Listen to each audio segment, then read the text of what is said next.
Christmas Day we went out with all the armed services flags. We like to honor, we did that a couple of years ago with Military Appreciation Day. My son serves in the Marines, and I thought it would be a good idea for us to carry all the flags of the armed services, people that are defending our freedom around the world, to honor them each time we do. And also it allows me the opportunity to carry the Marine flag and just to honor my son and do something that is very special to me.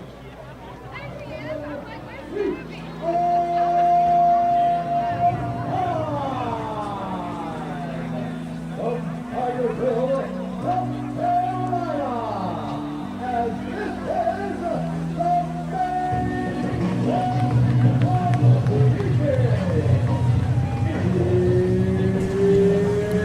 Welcome into Tigerville, South Carolina, where the Florida Tech Panthers are in town for a matchup between the Panthers of Florida Tech and the North Greenville Crusaders. Noon kickoff here at Yount Stadium. A good game that will take place in just a few moments. Cole Bryce along with Hunter Crandall. Hunter, should be a good game as we see a rematch that we saw not too long ago between these two teams. Yeah, looking forward to this game. This should be a battle between two high-powered offenses, but two offenses that have been struggling as late, as both teams are coming off back-to-back losses. Florida Tech coming off back-to-back losses for the first time since 2015. And it's Florida Tech for their season. They have been really up and down. They've had a couple of moments where they have looked really, really good, as North Greenville has. They've had a couple of moments where they've looked lackluster, including last week where they played a tough UNA team, and then the week before they had a really tough loss. The game ended on a crazy play against West Florida where they only lost by 2 points. They actually had the lead in that game against West Florida with the ball with 18 seconds to go. They threw a pass out of bounds with about 6 to go to try to end the game. They got called for intentional grounding. That moved West Florida into good field goal territory, and West Florida hit a game-winning field goal with 1 second on the clock, 44 yards to win. So a tough couple of weeks for this Florida Tech team, but like you said, Hunter, I think this is going to be a good game between two evenly matched teams.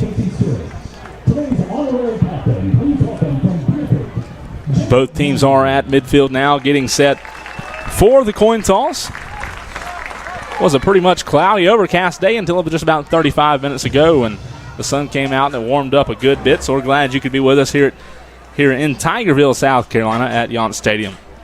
Looking for both teams to get off to a good start. And we saw last year in the game in the playoffs, first round, where North Greenville went down to Florida Tech in the first round of the playoffs and shocked them. That was a game where North Greenville, a lot of people that follow North Greenville were surprised that they went down and beat them on the road. And it was a big win, and it's propelled North Greenville to have a big playoff run last year. So we're looking for more of that today.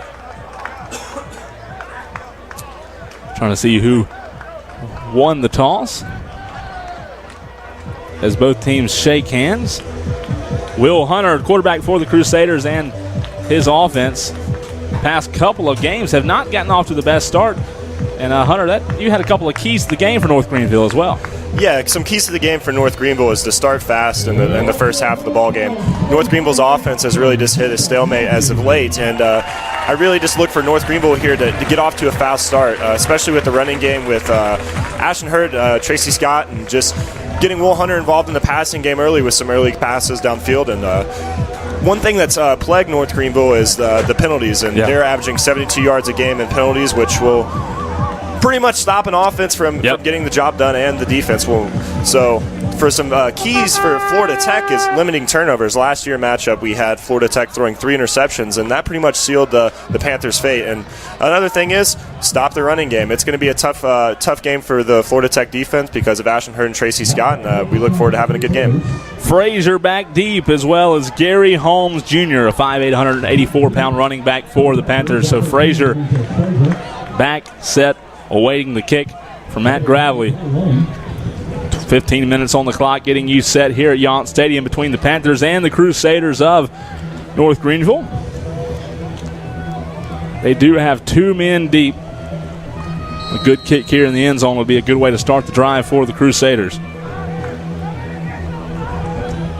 Gravely waiting on the OK. He gets it. High end over end kick. This one will drift back into the end zone, and what a way to start the game for North Greenville, as they will have a touchback, and they'll send their defense out to stop the Panthers on the first drive.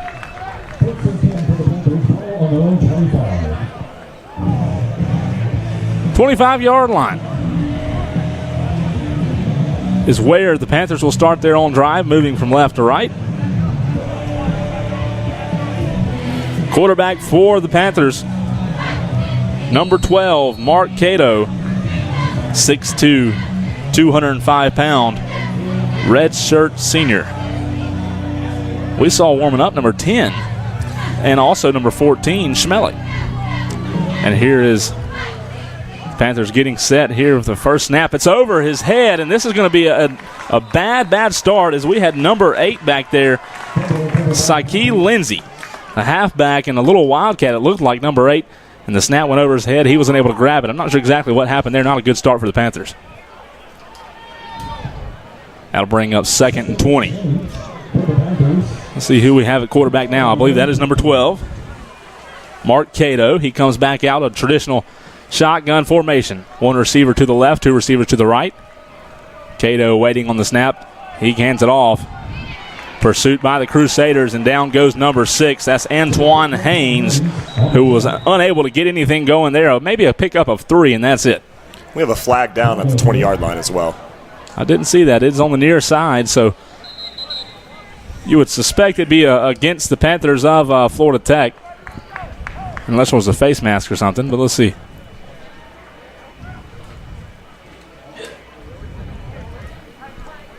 I mean 14-17.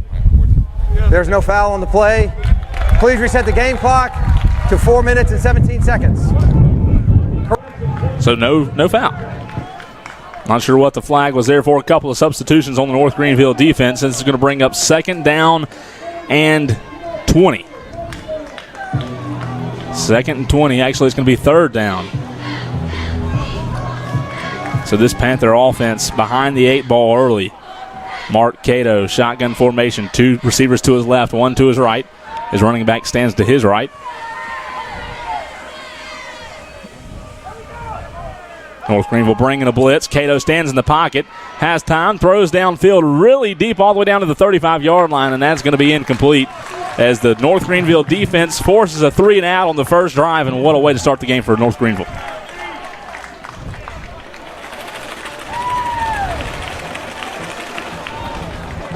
Will Hunter and his team will be prepared to come out, but first we're going to have a punt. Kyle Gulkison ready to punt. Back deep for North Greenville is number 17.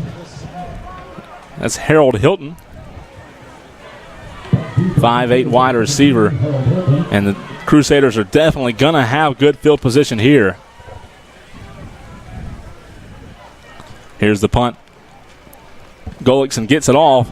Not that long of a punt. It's going to cross midfield. Takes a bounce, and it's going to be down around the 44-yard line. So pretty good field position for North Greenville as they start this drive, Hunter. Something I look forward to seeing is the North Greenville offense really getting Mason Sanders involved. Mason Sanders, a senior wide receiver here at North Greenville with 0 touchdowns on the season. And look for North Greenville to target him early and often. That's big. You have a 6'6" receiver like Mason. You definitely want to target him and see if you can get him his first touchdown of the season. A lot of times teams will double cover him just because of how tall he is or drop a safety down. Will Hunter brings his team out. 2 receivers on both sides. Ashton Hurd stands to his left. Number 15, Bobby Foose in motion. He fakes the handoff, throws inside to a slant, and it is intended for Christian Bruce, but it is going to be incomplete. Just a little overthrown on Will's part. That'll bring up 2nd and 10. Ball on the own 45-yard line for North Greenville. Trips to the right, 1 receiver to the left. That's Sanders all by himself on the left side. Trying to get on the hard count. Looks over to the sideline now. 2nd and 10, ball on their own 45-yard line. Here's a snap from Hunter. It's going to be a handoff to Ashton Hurd right up the middle. And a nice gain from Ashton Hurd across midfield into Panther territory. Of the day, rather. Ball on their own on the Panther 44-yard line. 12:52 to go in the first quarter. Will Hunter in shotgun formation once again. He fakes the handoff, rolls right. He has a man. He throws it out, and it's going to be caught near first down yardage. That's Jordan Helms on the reception. A nice play there. A little fake that gets the defense moving towards the left, and then a nice play to Helms very close to the first down.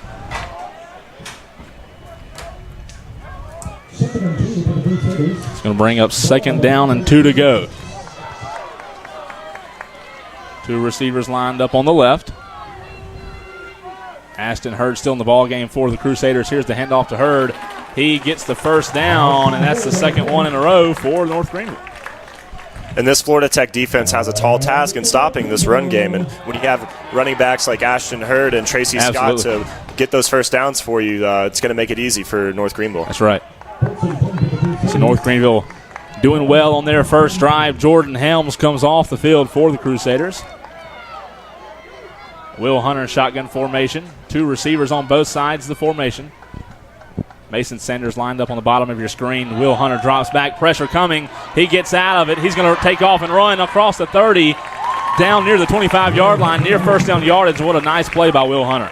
And something you don't see a lot out of Will Hunter is his legs. And that's right. Will Hunter did a great job right there, escaping pressure, getting out of the pocket, and picking up what looks like to be a 5 or 6 yard gain. Absolutely. A very nice game by Will Hunter. And that'll bring up 2nd down and 3. Ashton Hurd still in the ball game. Bobby Foose lined up on the left side of the offensive line. Here's the fake to Hurd. Will Hunter's going to throw it downfield. Mason Sanders is the intended receiver, just a little bit overthrown. And that's going to bring up 3rd down and 3. Double coverage once again, as you saw. When you have a wide receiver like Mason Sanders, throwing in a double coverage might not be a bad idea, right. But for a guy that hasn't caught a touchdown pass yet this season, you really want to really get him involved early. Absolutely. Trying to get Mason his first touchdown of the season. Christian Bruce lined up on the far side. That's at the top of your screen. Jordan Helms at the bottom. It's going to be another fake. Pressure's coming, a slip screen, and it's going to be caught. 2 tackles broken. Not much going as Robbie Brown was the receiver who caught it. A gain of 1. That's going to bring up 4th and 2, and here comes the field goal unit.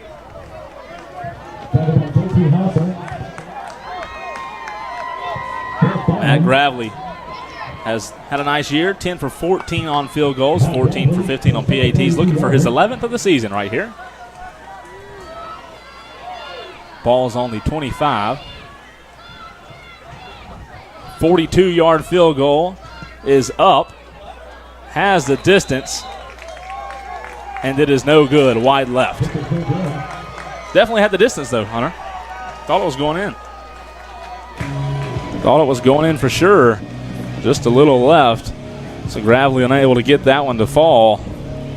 And a couple good plays by North Greenville early, but unfortunately North Greenville not being able to finish the drive out, and that's something North Greenville is going to have to capitalize on, are those early points. And like I said earlier, for a key point for North Greenville is starting fast, moving the ball fast, and getting a couple early scores. Absolutely, and that was a good drive, as you mentioned. They were able to move the ball downfield at ease and just stalled out close to the red zone. So Florida Tech will take over on their own 25-yard line. Trips to the right for Mark Cato. Here's the snap. Cato drops back plenty of time, throws it, and he's got a man all by himself. Nobody near number 11. That's Jaron Barrett on the reception for the Panthers. That's going to be a first down for the Panthers. Their first one of the day. 1st and 10 now. Ball on the 43-yard line. This is their second drive of the day. They went 3 and out on the first one. Mark Cato stays in shotgun formation, sends 2 receivers to both sides. Here's the snap, handoff. No, it's going to be a fake. He throws out to Jaron Barrett again, and this time North Greenville is going to get there quickly. Not too much of a gain there. Johnny Worthy brings them out of bounds. That'll bring up 2nd down and 7 to go.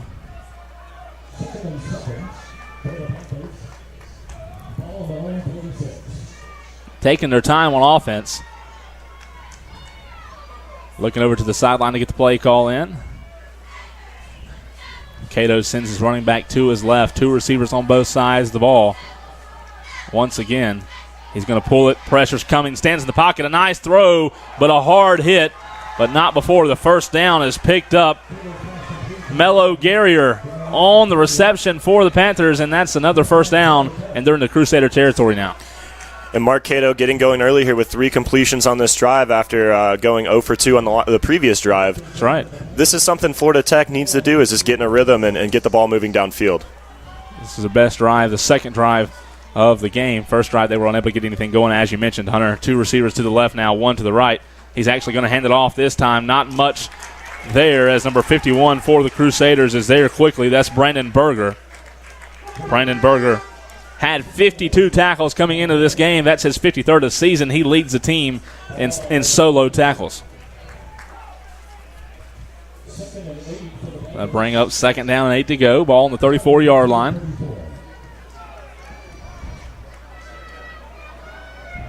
Clock at 8:36. Mark Cato sends trips to the left. No receivers lined up on the right side. Here's the snap. A handoff again right up the middle. Gets a couple of yards, and the defense closes in quickly.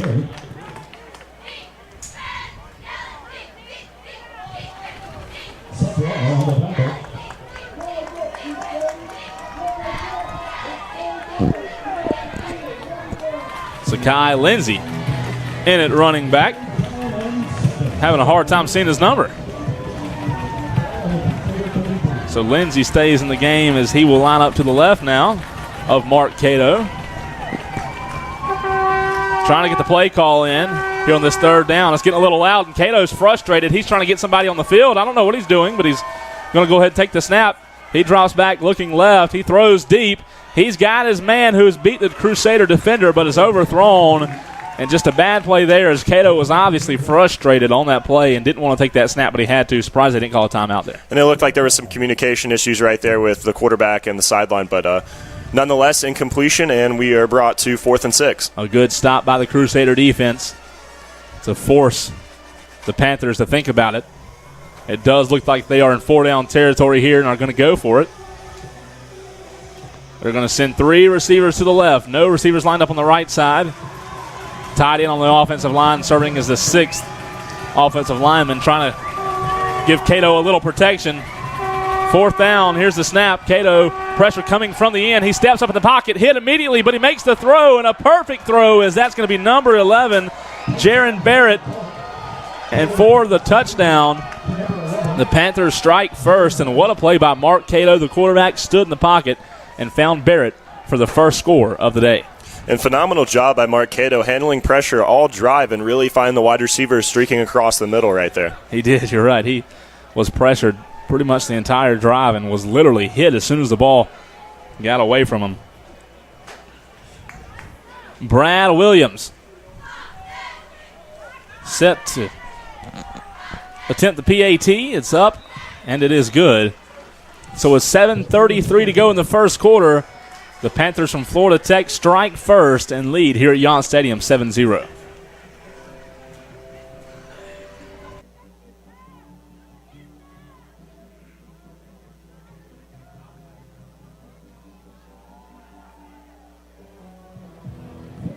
If you haven't found them yet, concessions are located in the concourse areas at the top of the stands on both sides of the stadium, featuring all kinds of good food and ice-cold coffee products.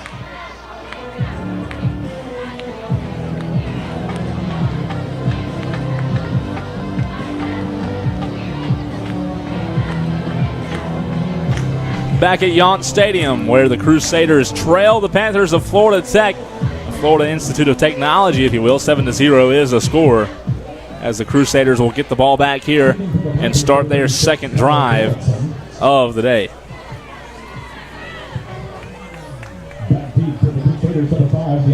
Kyle Gullickson ready to kick this one off. Ball on the 35-yard line. A couple of Crusaders back deep. Harold Hilton back there, as well as Deontay Bryant. Here's the kick. I believe Harold Hilton is going to grab this one from the 5, and Harold's going to cut to the left side. A nice return as he gets across the 25. Kill still fighting, and now they push him back inside the 25-yard line. Not a bad return, just about the same as a touchback. See where they spot it. They are going to say he did go out or was tackled at the 25-yard line. So 1st and 10 for the Crusaders, trying to answer that Florida Tech touchdown from Mark Cato to Jaron Barrett. As Will Hunter brings his team back out, sends 2 receivers to the right side. Robbie Brown lined up on the left, on the bottom of your screen. Bobby Foose also in the ball game, as well as Ashton Hurd. Hurd to Hunter's left. Here's the snap. Hunter looking right. Pressure's coming. He's going to have to roll out and throw at the feet of Robbie Brown, just a little bit behind him. And Will got knocked down a little bit. Pressure brought by the Florida Tech defense did not allow any of the receivers to get downfield.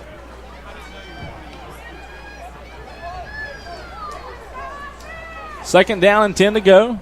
Clock stopped at 7:18 here in the first quarter of play.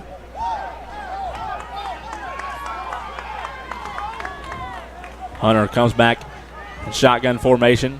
Ashton Hurd still in the ball game. 2 receivers left, 1 to the right. Hunter looking left. He throws to Sanders, and he's got it. Did he get a foot down? He did not, says the referee.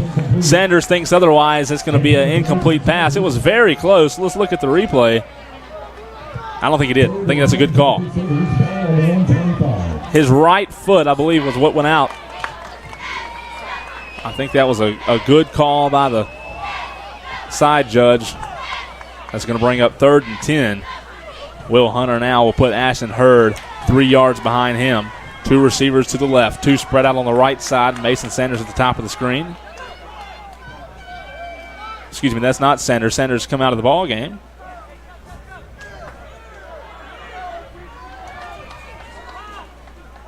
DeMaje Rooks at the top of the screen. Here's Hunter dropping back. Plenty of time this time. He throws in the double coverage, and it's almost picked off. And they're wanting a flag for a pass interference, and I understand why. It looked like he got hit before the ball got to him. And the 3 and out stopped by the Panthers. And now they'll get the ball back. And this is something North Greenville didn't want to start the game doing, going 0-3 on both drives and having to force a punt. And North Greenville really just needs to get the passing game going, and I wouldn't be surprised on this next series to see a more heavy rushing attack by North Greenville. Getting set for the punt. Bobby Foose stands on his own 10-yard line. 7:08 to go in the first quarter. Here's the punt. He gets it off. A high kick down to the 30, even the 29, and it's a fair catch back there at the 29. So that's where they'll start their drive, moving from left to right. Important here to get a stop if you're North Greenville, Hunter, already up by 1 score, are the Panthers. And something the Florida Tech defense did really well was bringing pressure and keeping Will Hunter, North Greenville's quarterback, off balance, and ultimately keeping the North Greenville offense off balance. So that's right. Look for North Greenville to bring some pressure right here and try to make a play on the ball. 7 minutes to go in the first quarter of play. The Panthers from Florida Tech lead 7-0. 4 down linemen for the Crusaders. Mark Cato, shotgun formation. 2 receivers left, 1 to the right. Here's the snap, fakes the handoff, looking left. He's going to throw it deep down near the 40-yard line, and what a catch attempt, but the referee says it hit the ground. That was close. Let's look at the replay there. That was a very, very close attempt, and I think he's right. I think it did hit the ground, but a valiant effort, and that'll bring up 2nd down. I thought he had it at first. I was scared. And Mark Cato not afraid to take some shots downfield early in the first half. Showing off his arm is Cato. 2 receivers left once again. 1 on the right. Lindsey no longer in the game. Antoine Haynes back there. Cato drops back. Blitz coming by the linebackers. He gets it off, and that one's going to fall incomplete. That would have been about a 5-yard gain. So the Crusaders will take it, and that'll bring up 3rd and 10. And as I mentioned, North Greenville brought the pressure right there and ultimately kept Mark Cato off balance, forcing an incompletion and a bad pass. Sure did. Bringing a little pressure just to mix it up, to keep him uncomfortable in the pocket. I think that's a key. As he's looking over to the sideline now. trying to get the play call in. Antoine Haynes stands to his left. 2 receivers lined up on the left side. Again, 1 to the right. Antoine Haynes now moves to Cato's right. 5 down linemen, if you will. One of those linebackers is going to drop back now into coverage. Cato steps up in the pocket, rolls right, and he's going to take off and run, but he will go out of bounds short of the first down, and that'll bring up 4th down. So a nice stop by the Crusader defense will most likely force a punt, and here they come. Defense not playing bad other than the one big play. You got to give them a lot of credit. 4th and 6. Ball on the Panthers' own 34-yard line.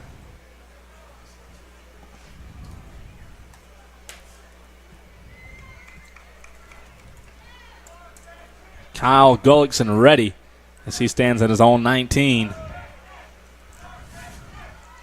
Harold Hilton back deep to receive the punt. He gets it off, and this one's going to be behind Hilton. He catches it at the 25 and nowhere to go as he's going to be brought down hard. And that's where North Greenville will start this drive. 1st and 10.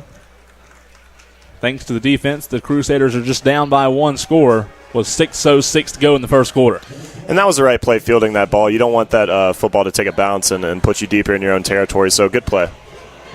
Absolutely. Nice crowd finally filed in here on the home side at Yount Stadium on a hot day. All of a sudden, the sun came out. 6:06 to go. Hunter brings his team out. 2 receivers on both sides. Mason Sanders back in the ball game at the bottom of your screen. Ashton Hurd gets the handoff, goes right up the middle, lowers his head, and gets across the 30-yard line.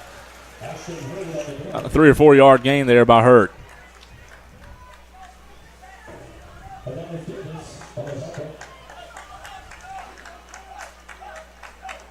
Second and 6.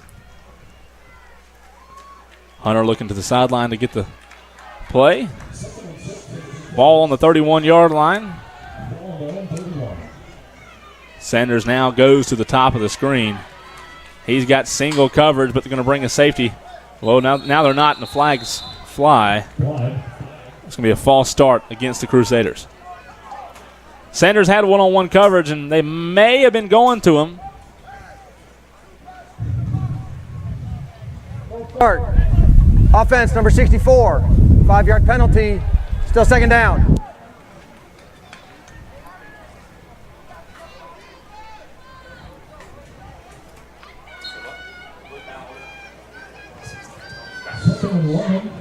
For the Crusaders.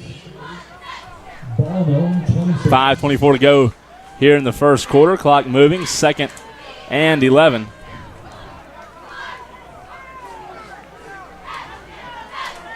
Will Hunter has Bobby Foose to his right. Hurd runs into him. A little miscommunication. Throws it to Sanders, and nothing going there.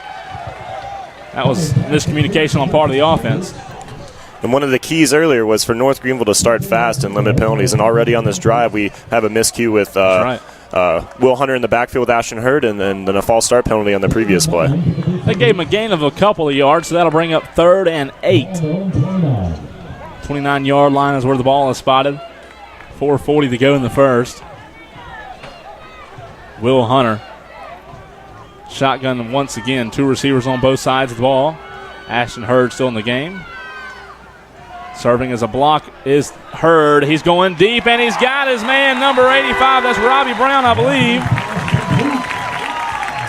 It was 85. Look at that. Very nice reception by Robbie Brown for the first down. Good throw by Will Hunter, but a better catch by Robbie Brown right there, bringing it in over the shoulder. Close to the sideline. That's a tough ball to make, and he made it look easy. He sure did. So 4:14 to go now. First down for the Crusaders.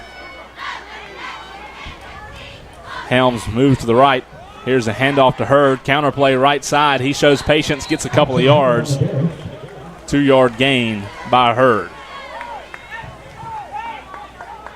So that'll bring up 2nd down and 8. Trying to get the running game going are the Crusaders. Trip to the left this time. Sanders all by himself on the right side. Hurd stands to Hunter's right.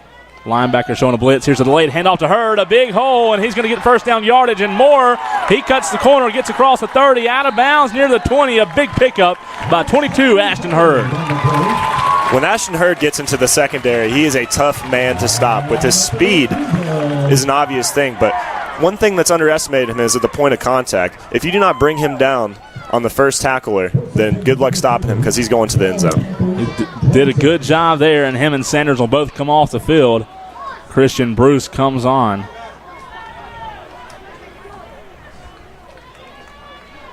Shotgun formation. Here's the snap. Play action right in the middle of the field. He's got Jordan Helms. That's number 15, Bobby Foose. I apologize. Bobby Foose wide open in the middle of the field for a Crusader touchdown.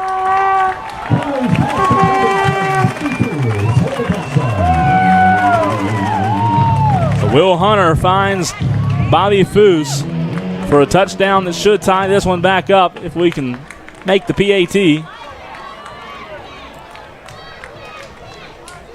Ravely getting set.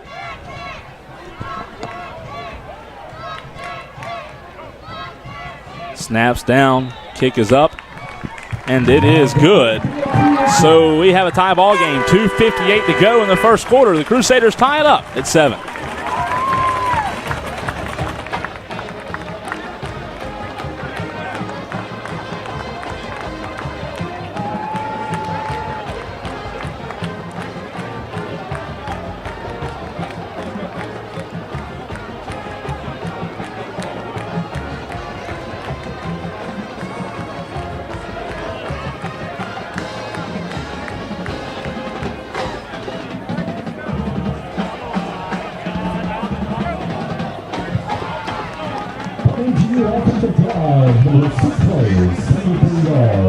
A 6-play drive ended on a pass from Will Hunter to Bobby Foose to tie this ball game up with under 3 to play here in the first quarter. The Panthers will get the ball back. As North Greenville getting set for the kickoff.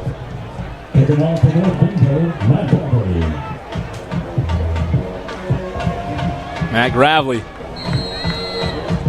gets ready for this one. He did serve a nice high kick in the first kick of the game. This one's going to be a little bit shorter, down to the 5-yard line, picked up. Panthers will bring this one up to the 23-yard line, out of bounds. Goes number 13, Demetrius Frazier. So they'll have 2 minutes and 52 seconds to go in the first quarter, starting this drive on their own 24-yard line.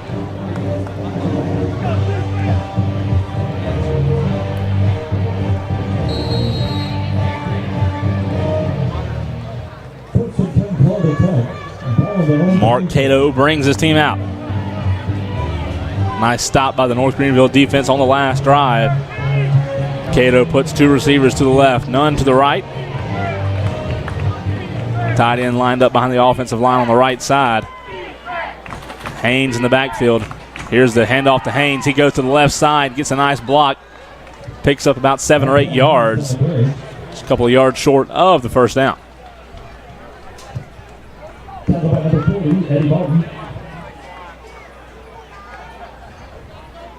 Second and 3. Panthers trying to get that running game going. 2 receivers lined up on the left once again. Same formation, some movement on the offensive line, and that's going to be a false start.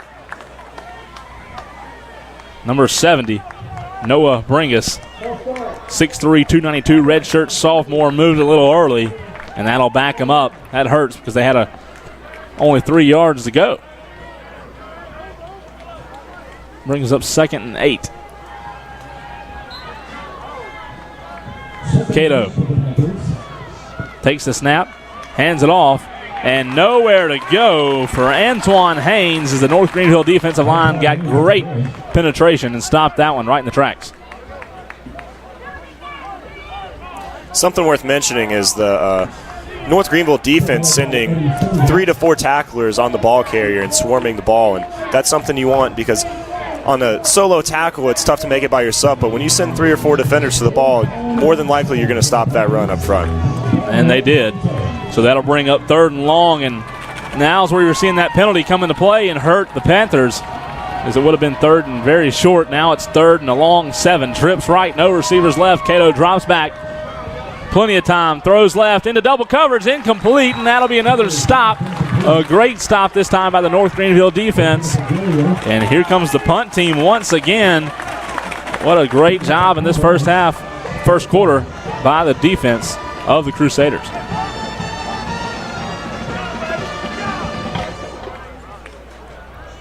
Kyle Gullickson back deep, ready to punt.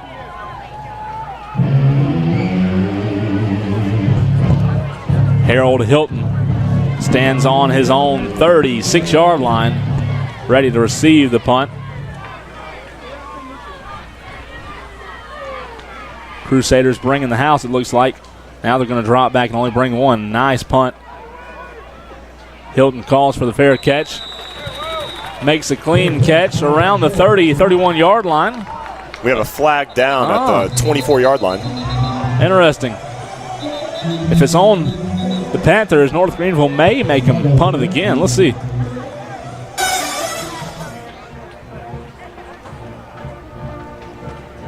See what the call is here. After the play, unsportsmanlike conduct foul.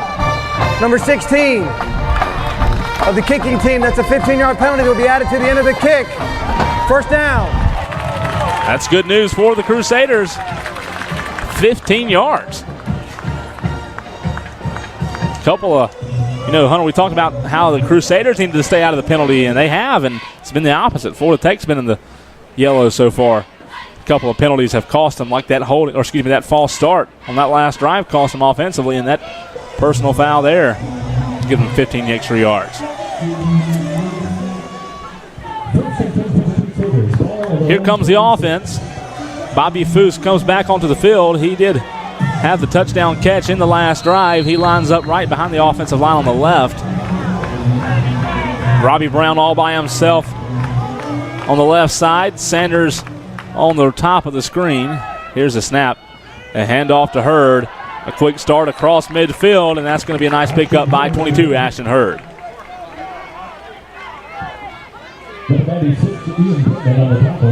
So trying to establish the run are the Crusaders. Nobody lined up on the short side of the field, if you will, this time. The left side, that is.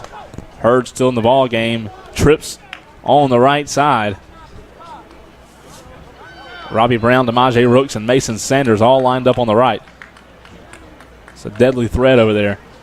It's going to be a little high snap. Handoff to Hurd. He lowers his shoulder and gets close to first down yardage and keeps pushing. That's a first down for North Greenville. And he lowered his shoulder right into Joe Jackson, defensive back for the Panthers. What a big play by Hurd. Ashton Hurd coming in at 5'9", 180. Don't let his size fool you. It's hard to stop.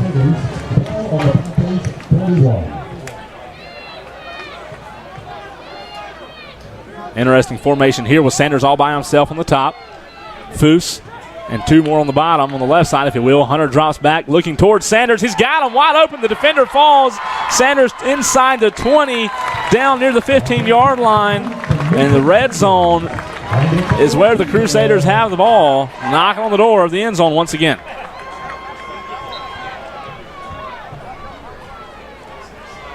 I believe that will be the last play of the first quarter. And it will. What a way to end the quarter with a nice pass from Will Hunter to Mason Sanders. Got to be pleased with the first quarter of play. Both teams get on the board. Defense playing well for both sides as well. North Greenville driving into the first quarter. All knotted up at 7 between the Panthers and the Crusaders.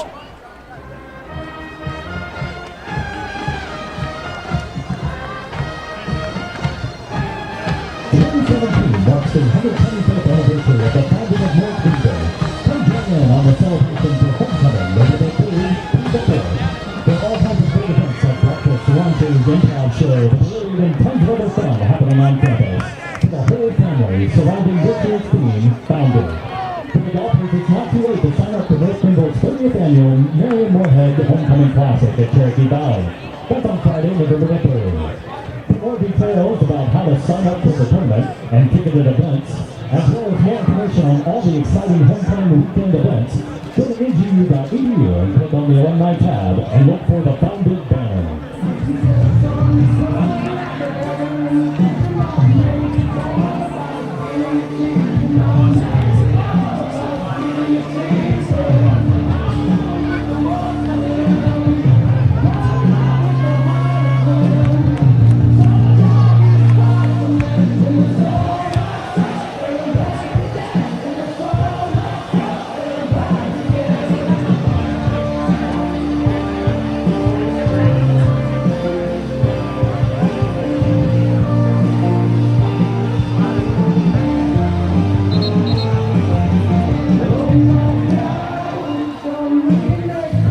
Back here at Yon Stadium, Cole Bryce and Hunter Crandall getting set for the second quarter of play.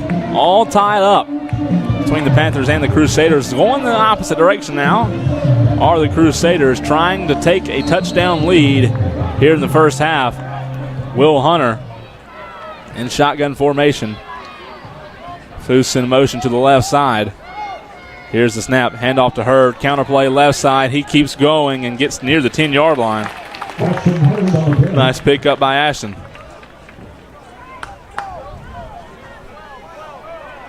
About a 5-yard gain. Ball now on the 12-yard line.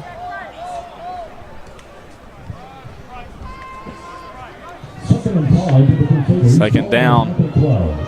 Will Hunter has Robbie Brown and Christian Bruce on the right side.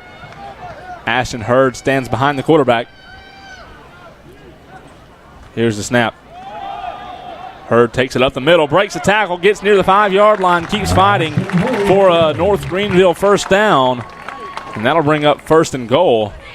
Ashton Hurd already with 9 carries for 59 yards with a long of 21. So that's big. Getting him involved early seems to be a key for North Greenville. That's a very good start for Ashton Hurd. Halfway to 100 already just in the first quarter with that run as well. Shotgun formation again. Hunter drops back, looking right side to Sanders. Fade pattern, all kinds of contact, but he makes the catch for a touchdown. No, he's going to drop it. I thought he had it. Hunter just seems like it got knocked away at the last second. Right there, I thought he, It's obviously going to be pass interference, though.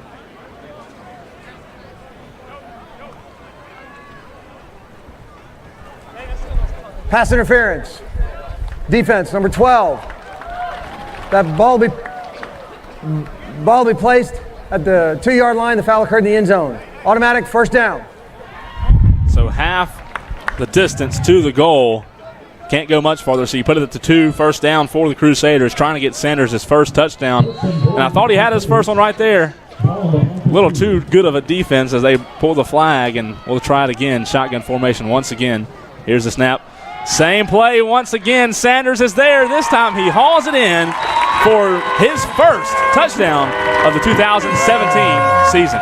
And a tall task for anybody that draws Mason Sanders' number. With his height at 6'6", North Greenville really utilizes him in the corner of the end zone, throwing that ball up where a defender can't get. And on the previous play, you saw the pass interference because without that, Mason Sanders would have hauled it in, but hauling it on the second try. Well, they went right back to it. Yeah.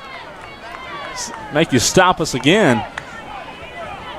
And now the North Greenville Crusaders take the lead. Gravely waiting on the PAT. Helms gets it down. Here's the kick. It's up, and it is through the uprights. So the Crusaders lead 14-7. 13:48 to go in the first half of play. Nice drive there by North Greenville.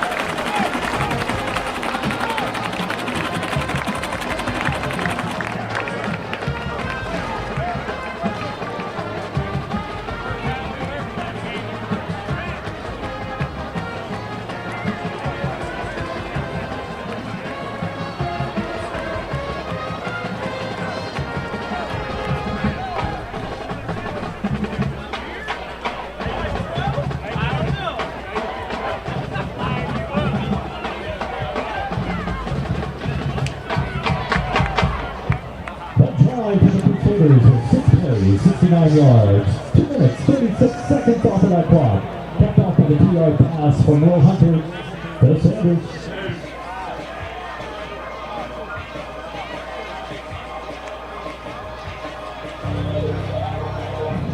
13:48 remaining in the first half of play. The Crusaders hold a 14-7 lead over the visiting Panthers from Florida Tech.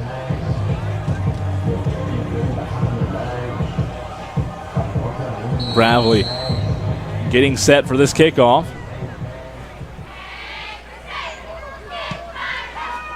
Good kick this time is going to go back in the end zone. And a mishandle. Good decision there by the return man just to take the knee. That could have been bad.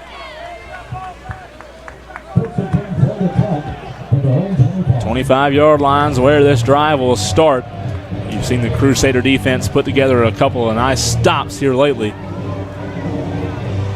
See if they can do it again.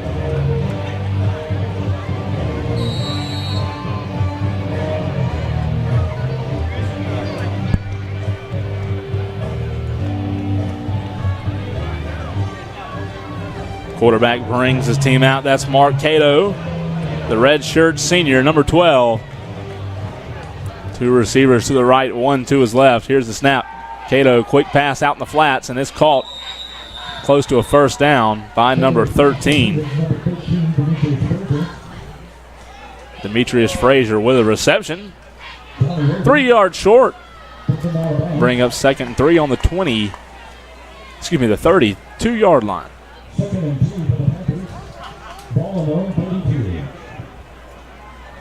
Cato puts 2 to his right, 1 receiver to his left. Here's the handoff right up the middle. Not much going for the Panthers on that run. North Greenville defense doing a really good job of stopping the running game, only allowing Florida Tech for 10 total rushing yards. It's pretty good. It was Corey Lane on the run there for the Panthers. 3rd and less than a yard. Should be an easy pickup. Let's see if the defense can bow their necks here and make a stop. 3rd and 1. Cato takes the snap. He's going to throw on 3rd and 1, and they get it. They needed 1, and they got 4. That'll be a first down for the Panthers.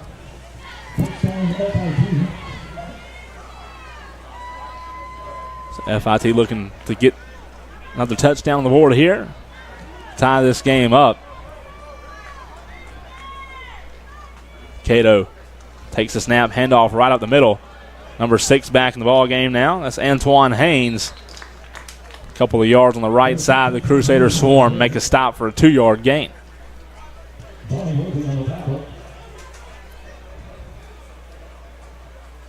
12:13 to go. Bunched trips on the right side for Cato. 1 receiver by himself on the left. Cato takes the snap, hands off. A big hole for Haynes. He gets first down yardage and more into Crusader territory, and a flag comes out late. That's probably going to be a personal foul.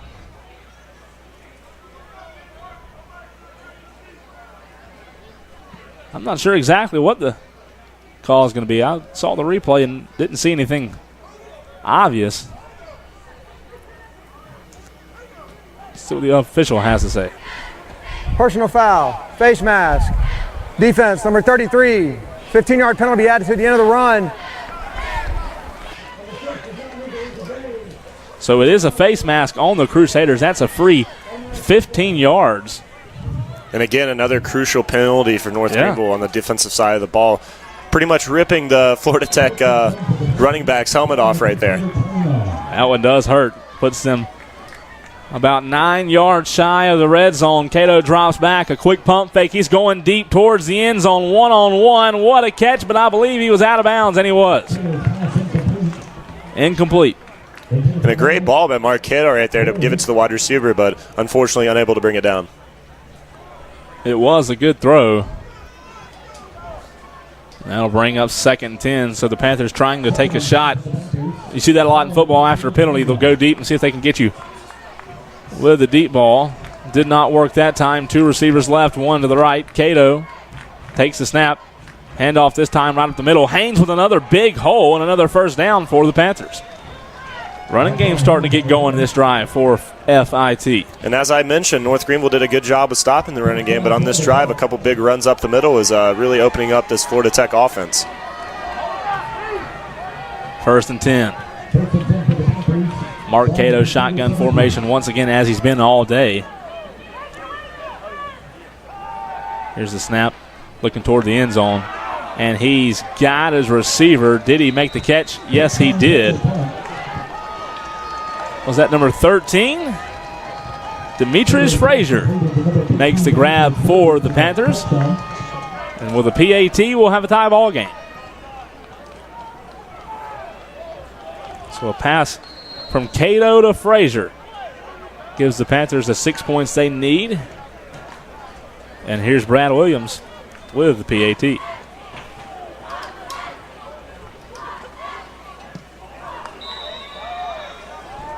That was actually Zach Leatherman. And it was good, so 14-14 is the score. 11-13 to go in the first half.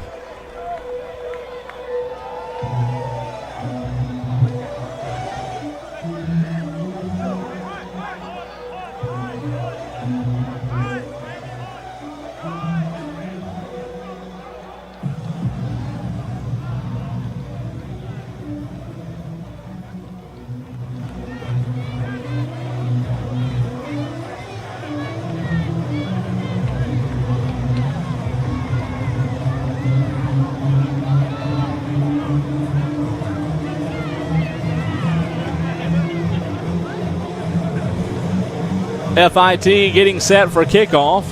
Tie ball game 14 apiece. Cole Bryce and Hunter Crandall with you this afternoon. Beautiful day for football. And here comes kickoff from number 36, Kyle Gullickson.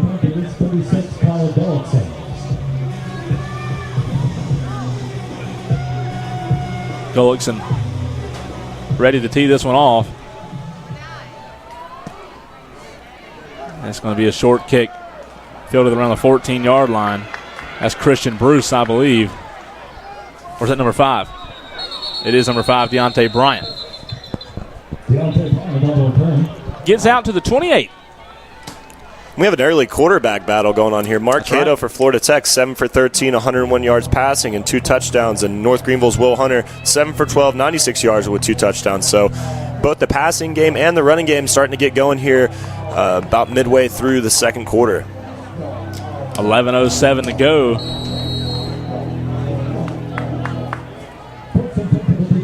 You're right. Both quarterbacks have been playing very well.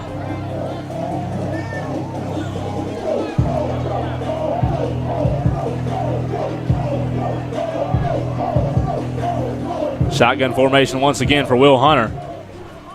2 receivers to the left, 1 to the right. Tracy Scott in the ball game, and here's the handoff to Scott out near the 34-yard line. That's where he'll be stopped. So trying to get Tracy a couple of carries here early. That was his first of the game, if I'm not mistaken. Correct, you are correct. Good to get him involved as well. 2nd down, 5 to go. Robbie Brown, Mason Sanders, and Demaje Rooks all line up on the right side of the formation. Robbie Brown coming in motion now to the left side. Scott still in the ball game, and he'll get the handoff. A nice block to give him a little space, but nothing going there as the fast defensive line from Florida Tech got there quickly, and that's going to be a loss for the Crusaders. And Tracy Scott coming off injury the past 2 weeks, but North Greenville with Ashton Hurd didn't seem to miss a beat with Ashton Hurd racking up some serious yards in the last game against Catawba. Tristan Jackson coming into the game now for the Crusaders. You saw him a lot last year, and even this season on a 3rd and long or a 4th down play, he's coming in to serve as an extra block, and he may do that again. A very good pass blocker is Jackson, as he shows there, but the pocket's going to collapse. And Will Hunter goes down, and that'll bring up 4th and long. Nothing going there, and kind of like that first drive, Hunter, they brought a lot of pressure, and that ended drive quickly, and they do it again there. Something Florida Tech did right there was get pressure up the middle, forcing Will Hunter, North Greenville's quarterback, to scramble, and eventually the pocket collapsed on, resulting in a Florida Tech sack. That's right. 1st and 10 for the Panthers after they filled this punt. But first we're going to have a punt from Bobby Foose. Ball in there on 27. Here's the punt from Foose. Almost blocked. He gets it off. A nice punt's going to bounce into the 36-yard line. Takes a Crusader bounce and gets out near the 20. Inside the 20. A big punt there by Foose, and the Panthers of FIT will start that drive inside their 20-yard line. Bobby Foose being dual threat with the long punt and the early touchdown. Expiration date of 10/31/17 at the Green O2 Civic. The temporary tag expression 10/31/17. Go to your car and meet campus security. 8:55 to go, second quarter of play. Crusader defense back on the field.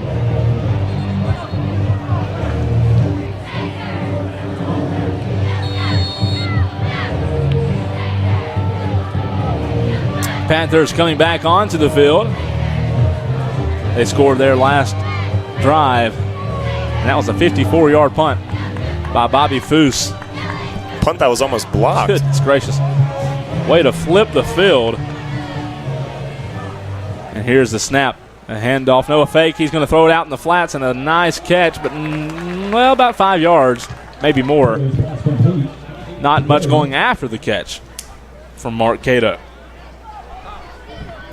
Aaron Watson on the tackle. Mello Guerrier on the reception for the Panthers. 2 yards is all they need to get the first down.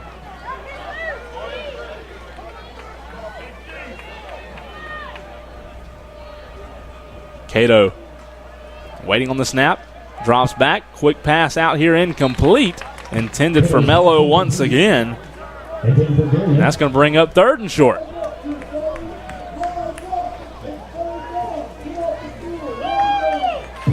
Two yards is all they need for the first down.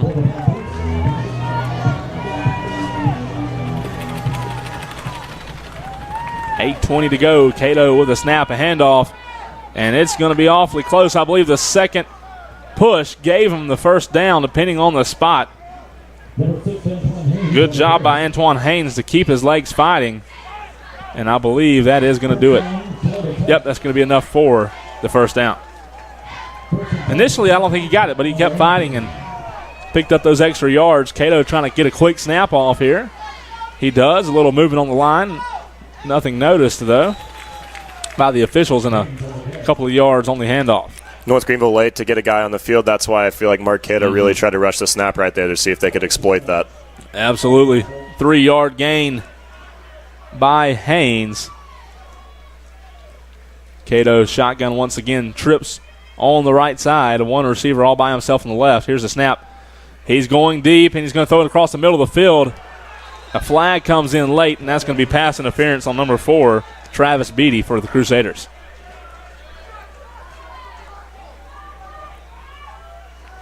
A little too much contact. Reason for the incompletion. But a lot of people are saying the receiver fell. I'm not. Automatic first down. Automatic first down.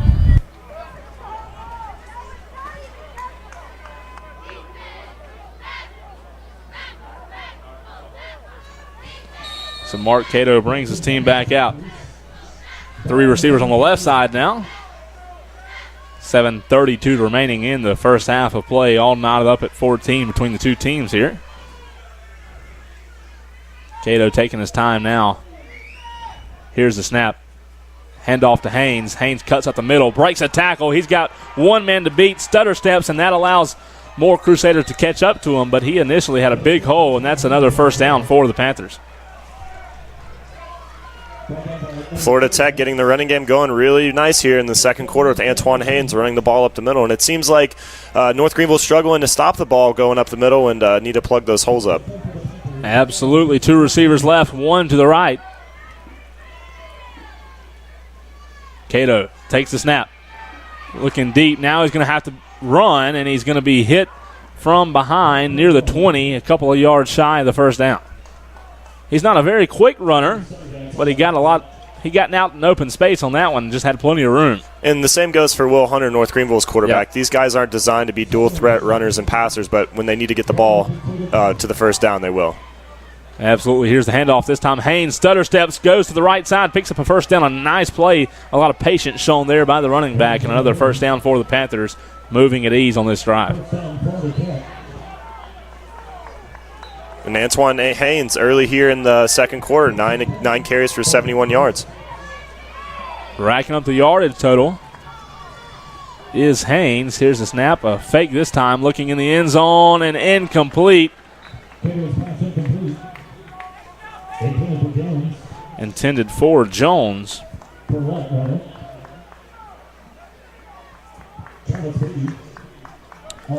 So 6:25 to go. That'll bring up second down.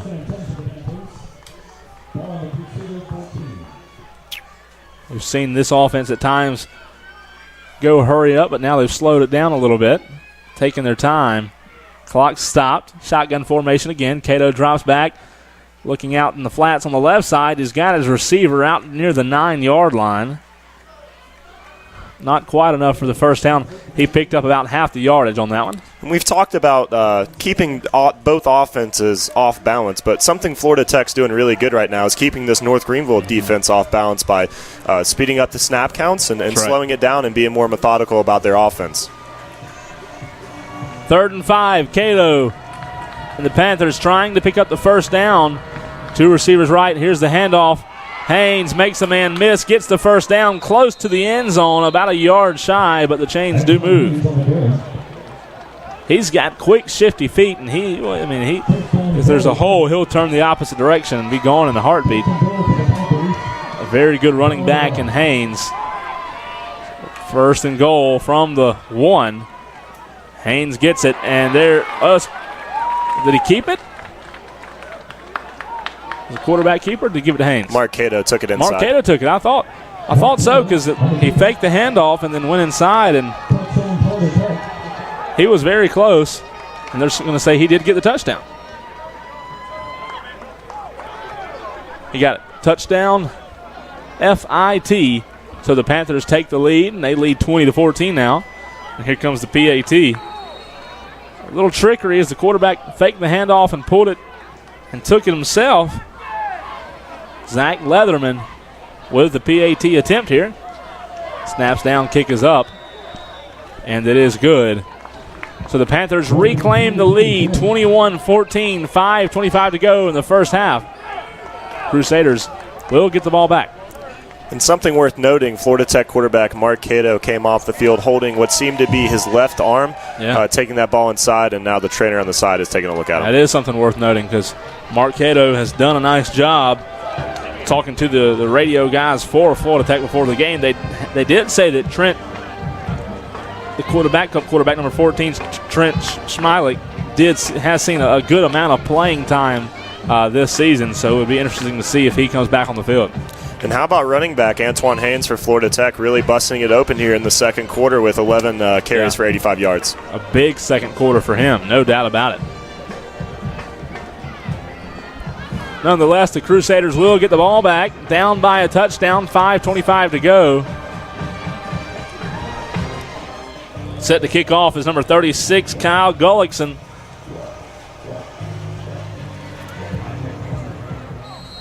Harold Hilton and Deontay Bryant back deep to receive for the Crusaders.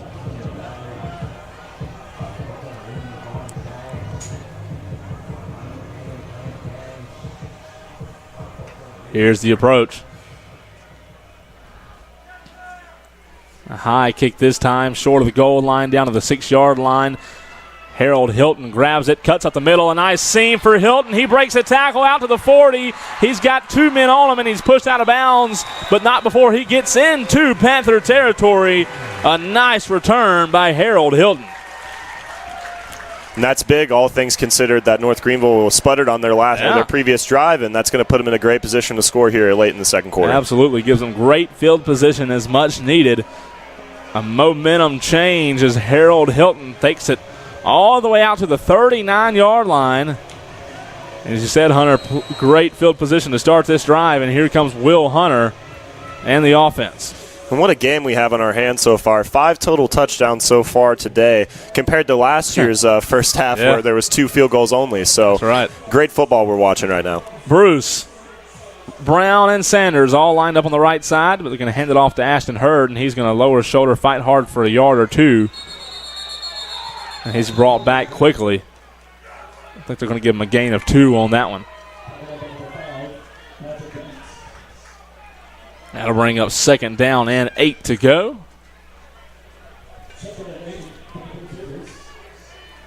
Bobby Foose comes to the right side now with Robbie Brown, Bruce and Sanders on the left. Ashton Hurd still in the ball game at tailback.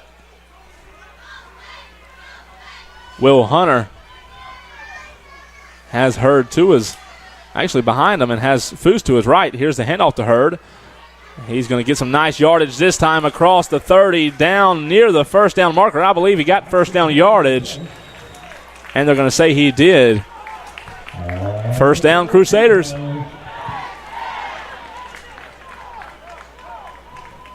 They're going to run it until they stop it.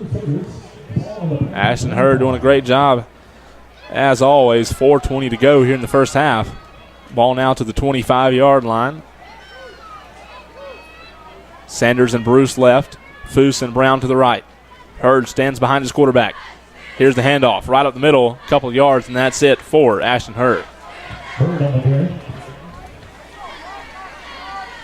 Number 23, Harry Brown on the tackle. Number 23 on the tackle, Harry Brown, 5'11", 270-pound defensive lineman.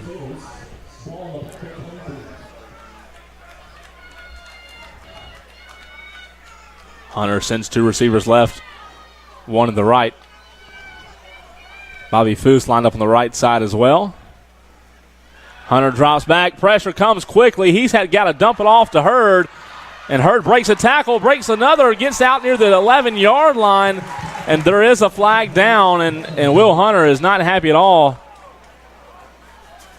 They may be getting Michael Thomas with a flag here. I'm not exactly sure if there was a late hold. That hurts. Back. Offense, number 73. Blocked in the back. 10-yard penalty. Still 2nd down. I didn't see it, but it didn't mean it didn't happen. And penalties like that can really kill a drive for any team. And look for North Greenville here to maybe throw a ball deep to try to make some of that yardage up. Well, that was a play that almost went for nothing as Hunter was pressured heavily and had to dump it off to Hurd, and Hurd made a big play out of it. This time they're going to bring Tristan Jackson into the ball game. He stands to Hunter's right. 3:05 to go. Hunter drops back. Pressure comes again, and he dumps it off, this time almost in the hands of number 48, who could have took that one a long ways. Adonis Davis almost had the pick for the Panthers, and the clock stops at 3:03.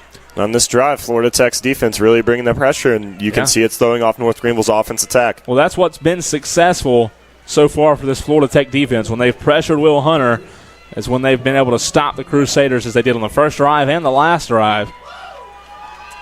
And here's 3rd and long, 3rd and 13. 2 receivers on both sides. Hunter has Tristan Jackson in the ball game. Looked like they jumped off sides, and they did.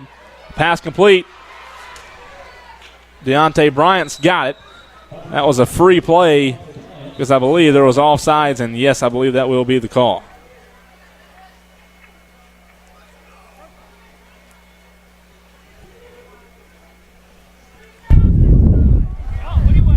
Offsides. Defense. 5-yard penalty. Still 3rd down. Still 3rd down. Makes up a little bit of the yardage. Yeah, North Greenville getting one back right there. So 3rd and 8 makes it a little bit more manageable.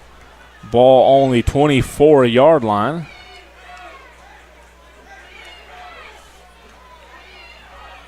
Well, they hadn't spotted it yet.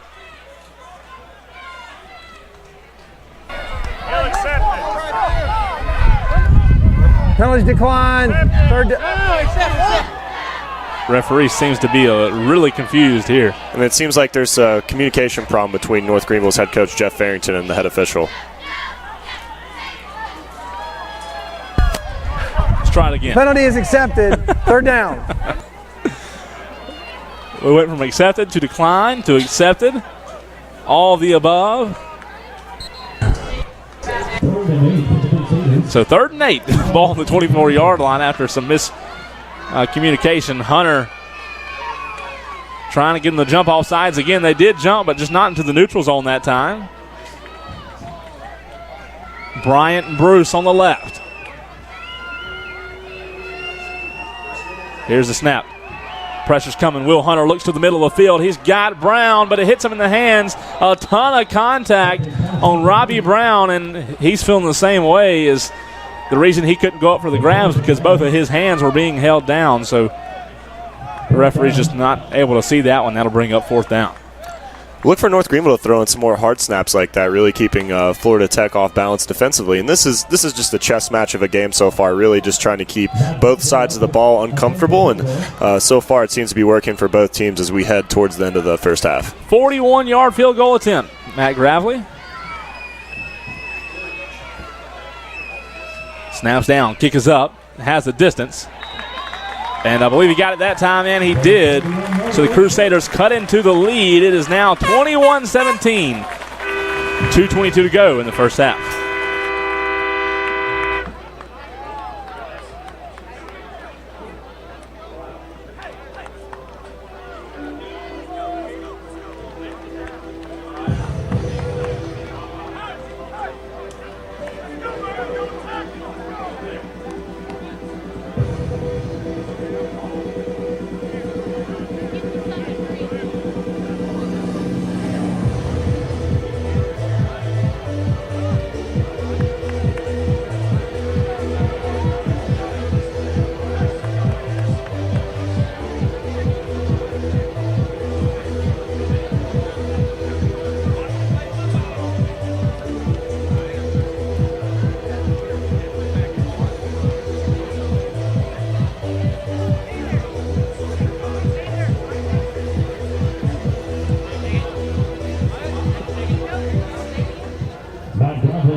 Here's the kickoff by Gravely. A good kick, and this one's going to keep sailing out of the back of the end zone. That's a perfect kick, and that's exactly what you want to start this drive and put them at the 25-yard line.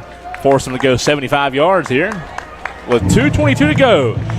21-17 is the score. Crusaders trail the Panthers from Florida Tech.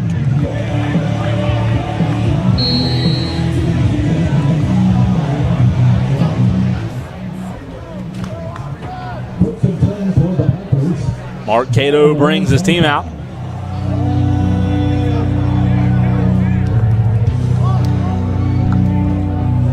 Two receivers lined up on the left, one to the right. Be interesting to see if they run a little bit of hurry up here. And a flag comes in. That's going to be a delay of game against the Panthers. Delay game. Offense, number 12, 5-yard penalty. First down. So now they got to go 80 yards with 2 minutes and 22 seconds to go.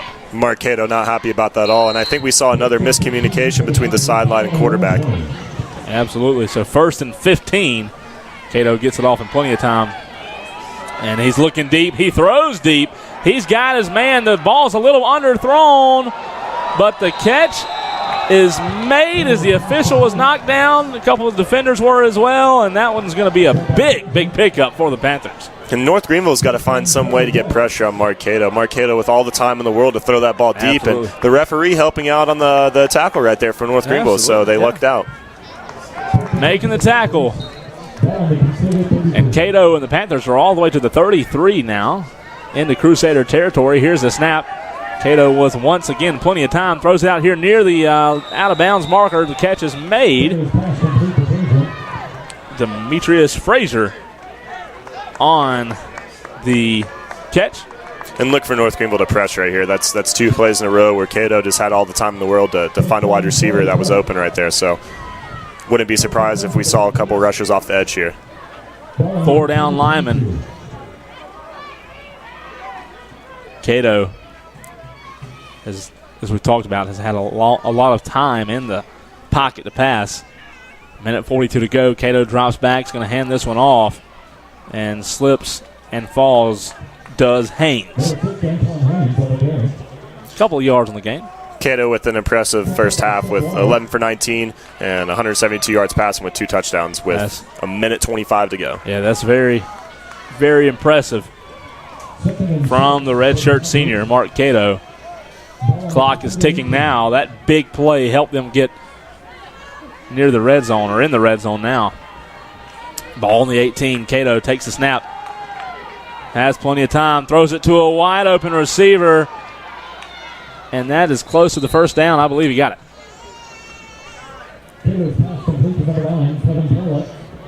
Kevin Perlett, the redshirt sophomore, 6'5" receiver on the catch that time. And Florida Tech making the easy throw so far besides the deep ball down the middle, and it's really hurting the North Greenville defense right now. 1st and 10, a minute to play. Cato shotgun again. Here's the snap. Drops back, looking left in the end zone, and he's got his receiver. That looked too easy. Another Panther touchdown, and the Panthers have, here in the second quarter, had their way with the Crusader defense. So a nice arm by Cato, a perfectly thrown ball, and that'll make this one 27-17, waiting on the PAT from Zach Leatherman.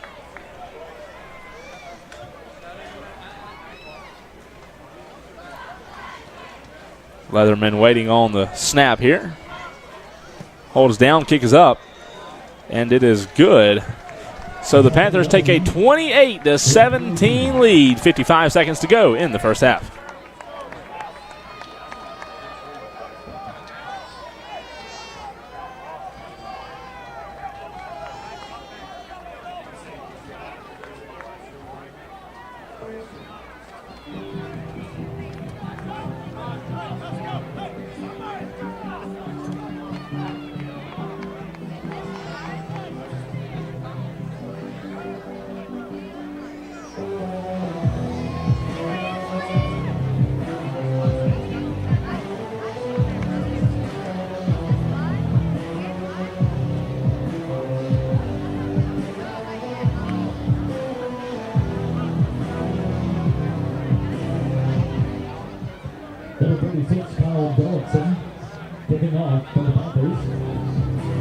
Kyle Gullickson ready to kick off as the Panthers strike again to increase their lead. 28-17 is the score.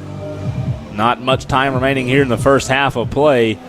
Plenty of offense. If you like offense, you've enjoyed today's game, and a big kick here down to the 5-yard line. Not much running room as Harold Hilton's brought down around the 16 or 17. So 80-plus yards the Crusaders have to go with only 50 seconds to work with. And North Greenville's got the offense to do it with Mason Sanders on the outside and Will Hunter at quarterback. But, again, offense has to give Will Hunter enough time to operate in that pocket. And it seems like every time Florida Tech brings the pressure and Will Hunter's forced to leave the pocket that he's going to lose yards or make a bad pass. Look to see if the Crusaders are going to try to score here. Look, you would think, like you said, they have Mason Sanders as a deep threat. If you can get it to Robbie Brown out in this open space, I don't know if there's a DB that can catch Robbie. So maybe they try to give it to him with little time remaining. And being down 28-17, you're not in an insurmountable hole. But at the same time, if you can make plays down the field and get the ball down there for even a field goal, that's going to give North Greenville back some momentum going into halftime. It makes it a one-possession game if you get a field goal here. Field goal would be nice as Will Hunter brings his team out. It said 83 yards until pay dirt for the Crusaders. 3 receivers lined up on the right, 1 on the left. Here's the snap to Will Hunter. He throws it deep on the first play, and this one's going to be intercepted as he threw a ball that was just a little overthrown. Deontay Bryant, intended receiver, and that will pretty much crush the North Greenville hopes of scoring in this half with 43. So just be careful here if you're the Crusader defense, trying not to allow the Panthers to score again. You know they can score quickly as well. And let's see if we can go into halftime. The score of 28-17. And as we mentioned, North Greenville was looking for a score right there before the half, and now the pressure's on North Greenville's defense to come up with a stop. That way Florida Tech doesn't put any more points up. That's right. Mark Cato brings his team out. One receiver on both sides of the ball.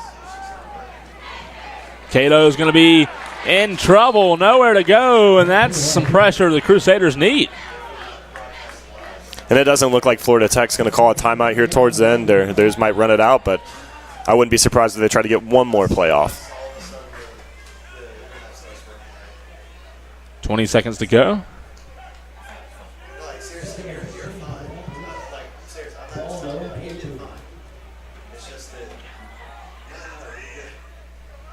Cato waiting the snap. 10 seconds on the clock.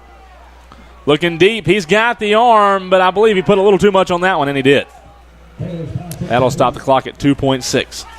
And a little overthrown there, and just a few more steps by number 1 for Florida Tech, and that could have been a big completion. It could have been huge. They could have hit a field goal. 2.6 seconds to go. 28-17 is the score. 3rd and 13, and they may try to go deep again. Either taking another shot down the field or just handing it off the middle and just running the clock out and just going to halftime. 2.6 on the clock. Mark Cato awaits the snap. Here it is, and there's the handoff that will end the half. They get out near midfield, and the half will end as the Panthers lead the Crusaders 28-17. A lot more on the other side. Going to go deep. See if he can get the deep ball, and he did there. So they will decline since they caught it. First down, Crusaders.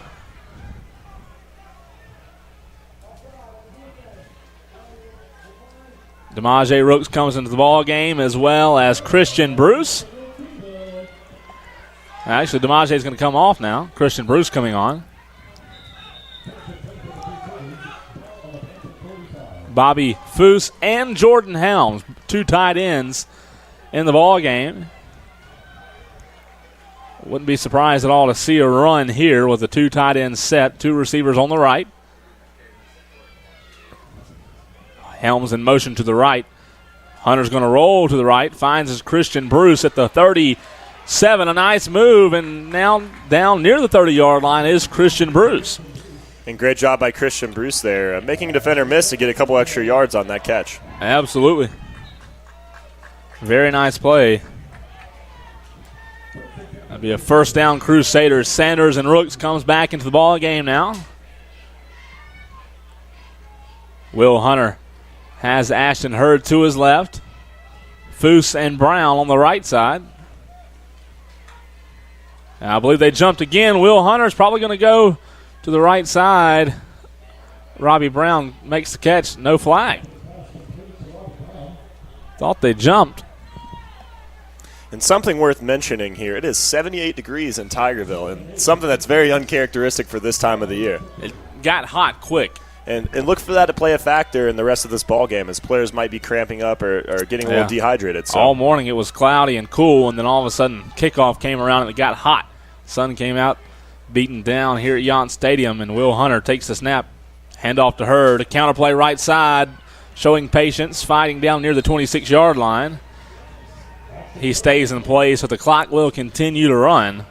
That will bring up 3rd down and about 5, a long 4 or a short 5, and they're going to say it's 3rd and 4. 12:28 to go in the third quarter. Crusaders trying to get on the board here in the second half. Hunter looking to the sideline. Trips on the right. On the left, rather. No receivers on the right. Here comes Robbie Brown in motion. And a lot of motion on that offensive line. And that'll be a false start. Loss of 5 yards. 3rd and 9.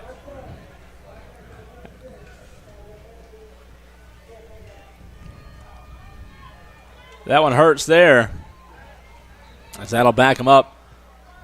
Almost 10 yards to go as the clock will continue to run.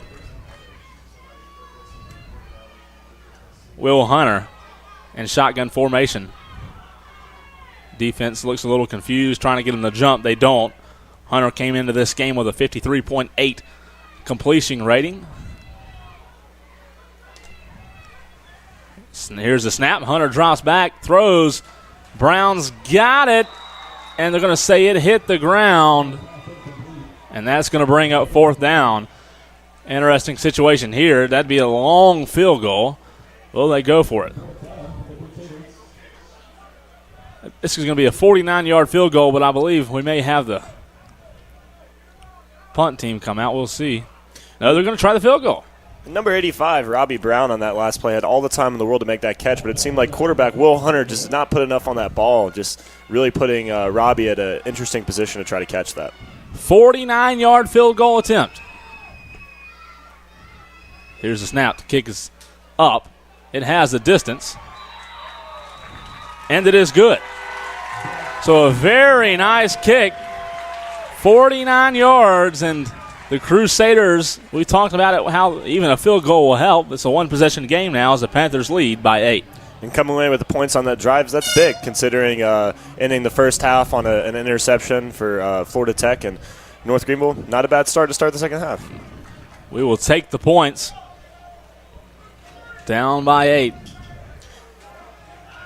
And as mentioned in the pregame, North Greenville already has 5 penalties for 58 penalty yards. So yeah, looking for North Greenville just to minimize those mistakes and really capitalize on the opportunities they get when Florida Tech. We talked about it a little bit coming into the game, how they average 72 a game, and they're already up in the 50s, as you mentioned. So it'll be crucial for them not to get any more, especially in the second half when the game really starts to get close with little time remaining.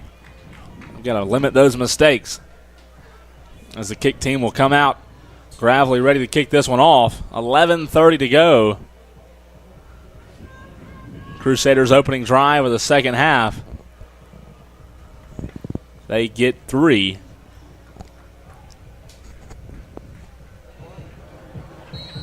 So waiting the kickoff. Gravely getting set. The approach. Foot to leather. This one's a high kick. It's going to be down near the goal line. Picked up at the 1-yard line. Good pursuit by the Crusaders, and they're going to bring him down before he gets to the 20. A nice special teams play by the Crusaders, especially number 31 on the tackle, Tyrese Ford.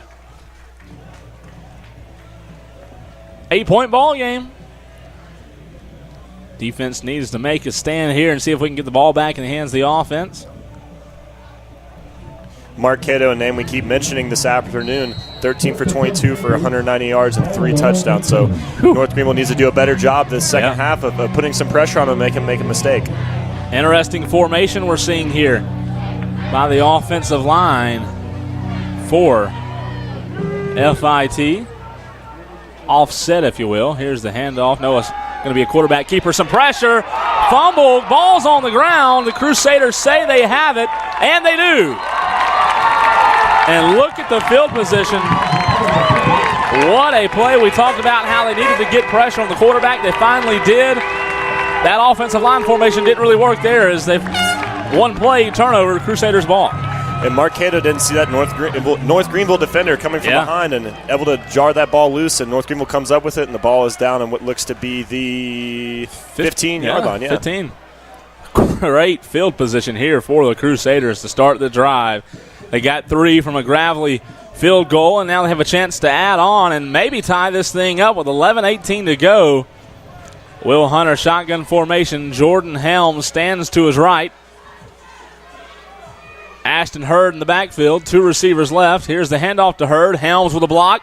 Hurd runs into the block and is going to keep fighting down near the 10. Nice little pickup of about 5 yards for the running back, and a late flag comes in. A little pushing and shoving going on the other side. A helmet comes off, and this hurts if it's against the Crusaders because it's going to back them up a lot of yards, and I believe it may be. Let's see.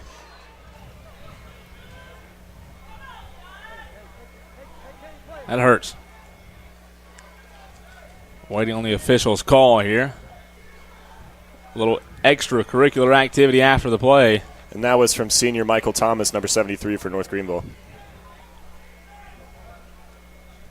It goes from the 10-yard line to 25, wherever they spot the ball. That's a big loss if the penalty is indeed on the Crusaders. And it was hard to see from up here, but it looked like a Florida Tech player was grabbing on to Michael Thomas, number 73's helmet. But again, we'll see here soon. The umpire still talking with the white hat. After the play, unsportsmanlike conduct foul. Number 73 of the offense. That's number 73's first unsportsmanlike of the game. Number 73 must also leave the game for one play because his helmet came off. That's a 15-yard penalty, first down. So that's a big play there that negates some yardage and backs them all the way up to the 30-yard line. And just as North Greenville really picked up some good yardage from that turnover, another setback for the North Greenville offense here. We just talked about how they had to limit their penalties, and wow, that hurts. You go from being at the 10-yard line to the 30, a loss of 20 on that penalty. Got to control those mistakes. Keep your mouth closed and see if we can get back towards the end zone. We're out of the red zone now. Actually, they're now going to spot it on the 24, not quite to the 30, like they originally said. So the 24-yard line's now where the ball is going to be spotted. 2nd and 18. We got to get to the 6-yard line for a first down. Hunter with a snap. Here's the handoff to Hurd right up the middle. He lowers his head and gets out to the 20, a pickup of about 3 or 4 on the carry. And with a game like this, you got to think Florida Tech is coming into this one with a bad taste in their mouth from last year's early exit caused by North Greenville. So emotions flying high here early and often, and this is what football's all about. Absolutely. So 3rd and 14 now. Ball on the 20.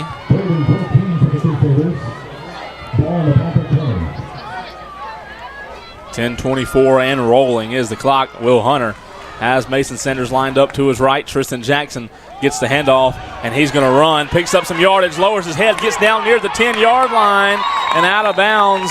And a late flag again comes in. Unbelievable. I don't know who's this.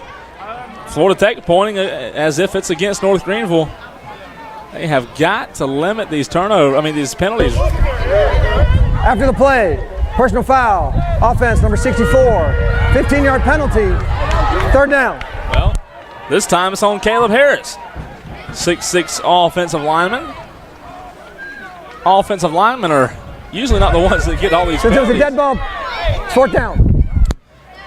A 4th down. How that drive went from being such a, you have a fumble, you have the ball near the 10 after a 5-yard run, and then 2 penalties just absolutely kill the momentum. Coach Farrington cannot be happy with his 2 offensive linemen who have negated that drive. 43-yard field goal coming up. Matt Gravely awaits the snap. Kick is up. I believe he split the uprights, and he did.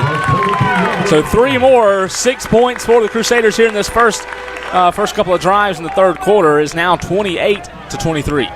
And something staggering to look at is the 7 penalties for North Greenville already. And we talked about the 72-yard penalty average for North Greenville. Well, we're already at 93 with 9 minutes to play in the 3rd quarter, and we still have the 4th to go. So North Greenville really just needs to clean up on the offense and defense side of the ball as far as penalties goes, because as this game gets closer and this game ends, looms towards the 4th quarter, these penalties are going to come back to bite them.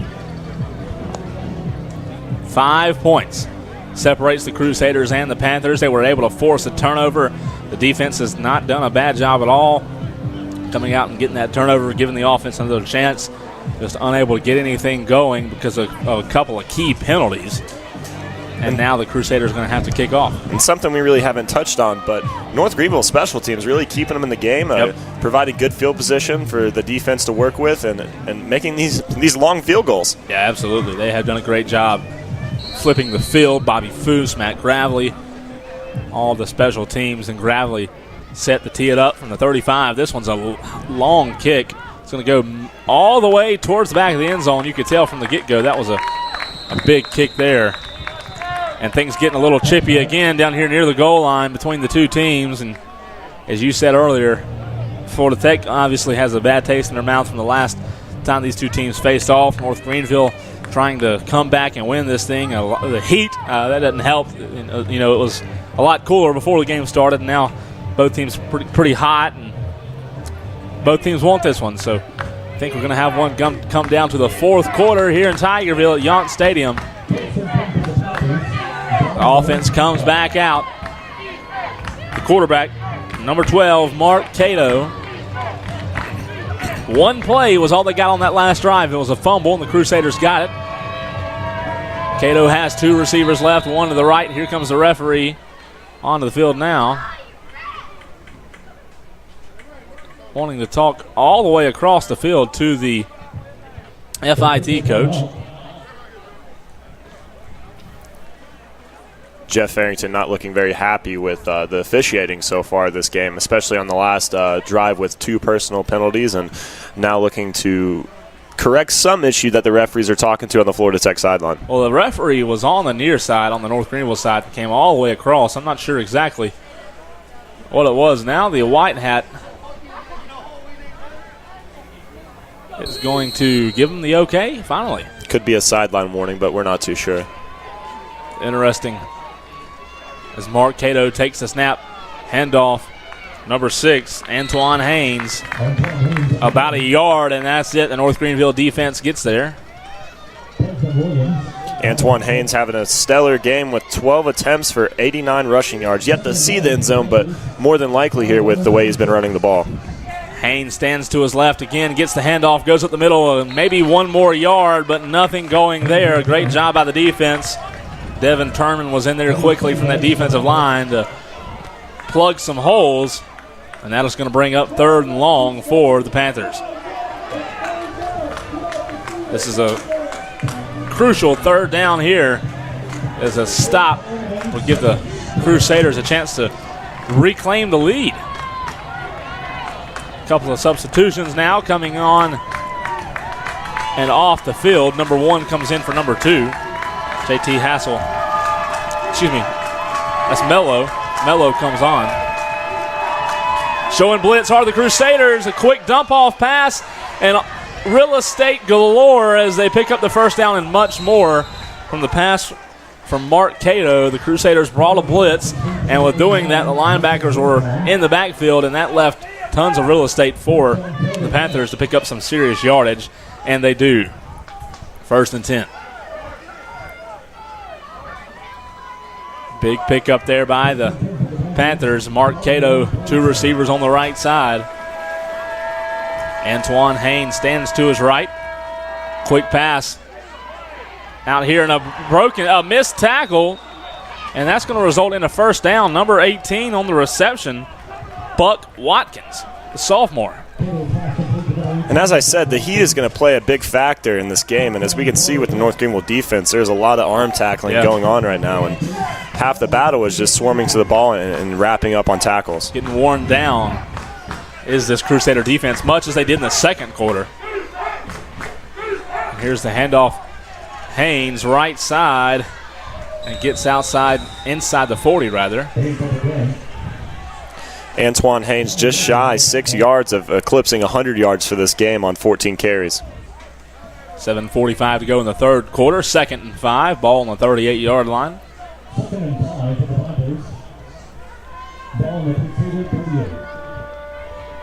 Mark Cato brings his team out once again. 2 receivers left. Haynes stands to his right, drops back. Pressure comes. He steps up. He's going to take it himself, picks up the first down. He needed 5, and he picked up about 7, and the chains move once again. Florida Tech doing an excellent job of balancing this offensive attack with passing the ball downfield and 219 yards, and Mark Cato and rushing the ball again with the name we've been saying, Antoine Haynes, is doing a phenomenal job of keeping this North Greenville defense off balanced. 7:11 to go, 3rd quarter. Cato has done a nice job. A very good game manager. A fumble on the play. Do the Crusaders have it? Yes, they do. A handoff miscommunication. And Devin Turman has the football. And just when you think Florida Tech is going to drive this ball down and punch one in to score, North Greenville comes up with another strip and gets the ball on the floor and comes up with it. So great job by the North Greenville defense, and North Greenville sees another day. How about that? 2 drives and 2 fumbles for the Panthers here in the second half of play. The Crusaders have gotten 6 points so far in the second half, a tough 6 points. As this Panther defense is still hanging around. Let's see if we can get 6 this time. Will Hunter brings his team out. 6:59 to go, third quarter of play. Crusaders have it on their own 34-yard line after a fumble picked up by Devin Turman. Panthers showing a little blitz here, handoff to Hurd. He gets a couple of yards, fights across the 40, still fighting all the way down near the first down marker. I believe he got it, depending on the spot. A very nice pickup of 10 yards by Ashton Hurd. And a great job of just keeping his feet driving, allowing the offensive lineman to push him forward to get that first down. He's close. See where the spot is. Yep. I think he got it. It is. So a 10-yard run by Ashton Hurd moves the ball out to the 44-yard line. Let's see how long we can keep our defense off the field, give them a break here in the third quarter. Hunter drops back, throws across down here to Christian Bruce, who's got it near the 43, still fighting, and they're still pushing. And that's going to be another Crusader first down.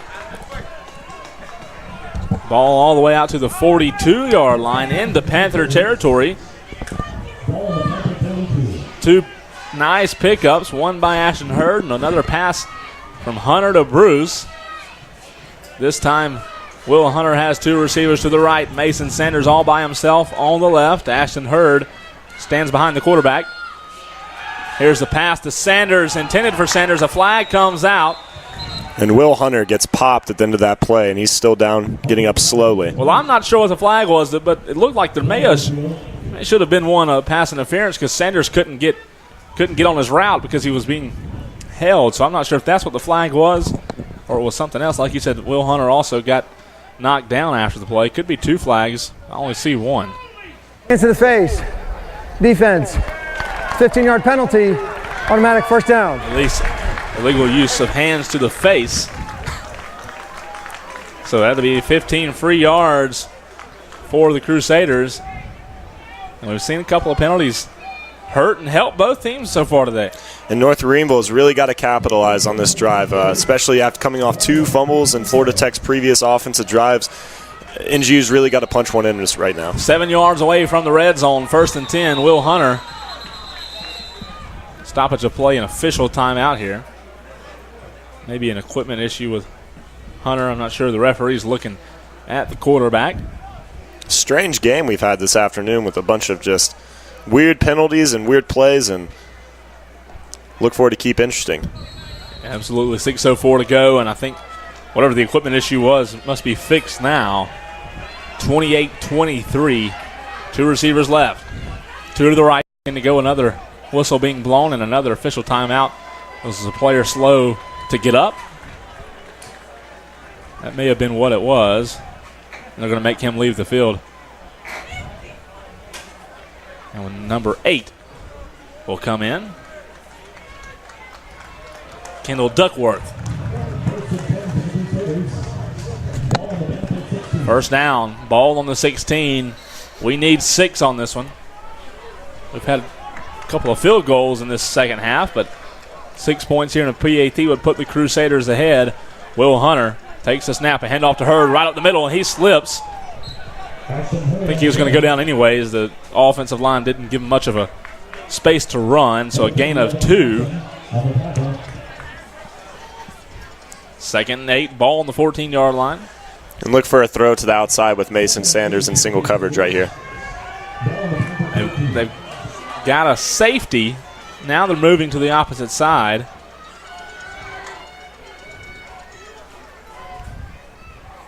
Will Hunter trying to get him on the hard count. Looks back to the sideline now to get the play call.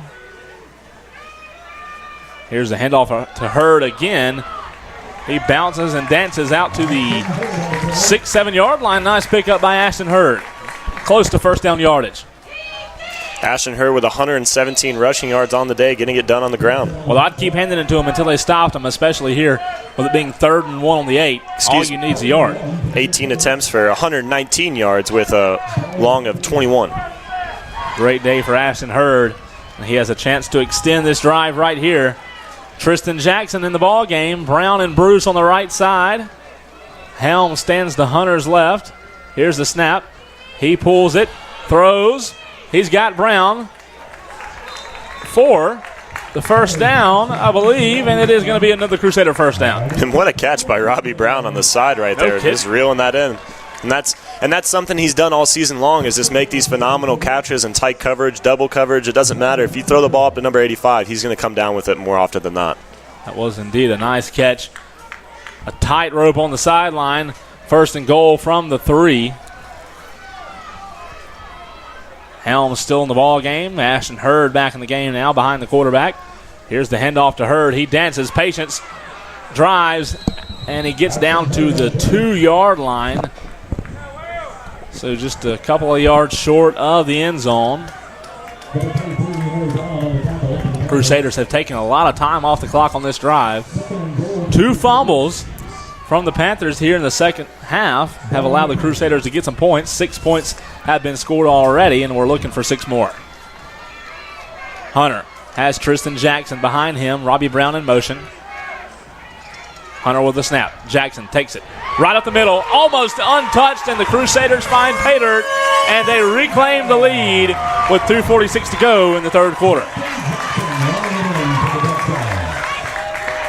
And that's the North Greenville offense we're used to seeing, just pounding the ball and throwing the ball and really doing all the things right. You know, after that previous drive with the personal conducts, North Greenville really seems to be back on track here and looks like they're going to be going for 2. Great job by the offensive line here in the 3rd quarter, really dominating up front. Other than the 2 penalties, they have really done a good job, and they're going for 2. And an offset formation here. That's right. You have an offensive line on the far side of the field. Robbie Brown in motion. Hunter gets the snap, rolls right, throws back to the end zone. Bobby Foose has it. Did he get his feet in? Yes, he did, and the 2-point conversion is good. The Crusaders now lead 31-28. Not only does Bobby Foose have the sure foot for punting, he has the sure hands as well, reeling that one in the back of the end zone. Absolutely.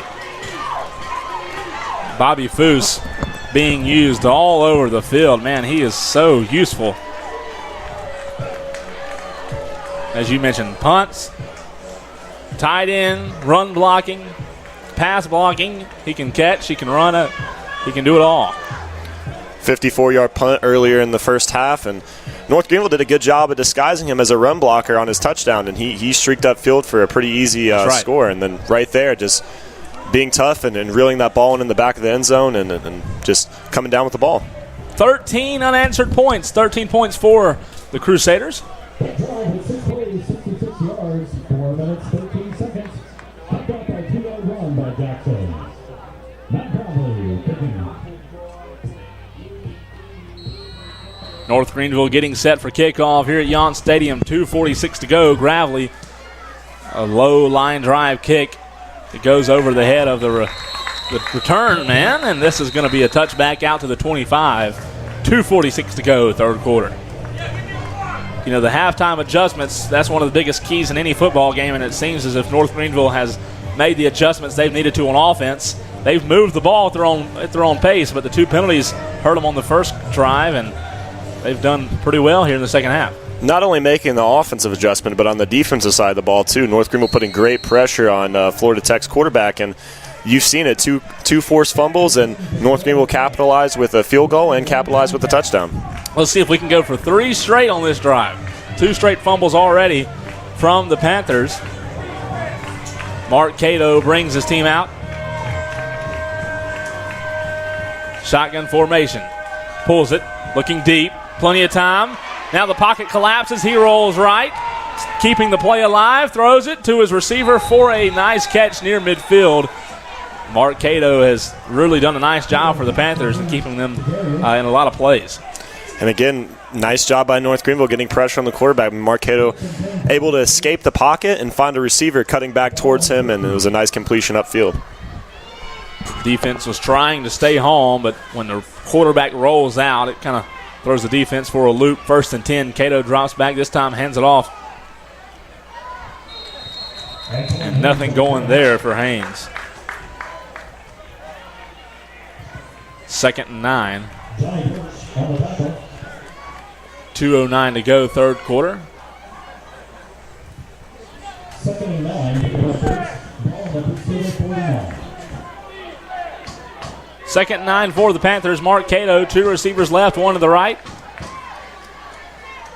A still snap, a deep throw into coverage, and this one is going to be caught for a touchdown. What an amazing catch over the defender. Trying to get a number of who caught that.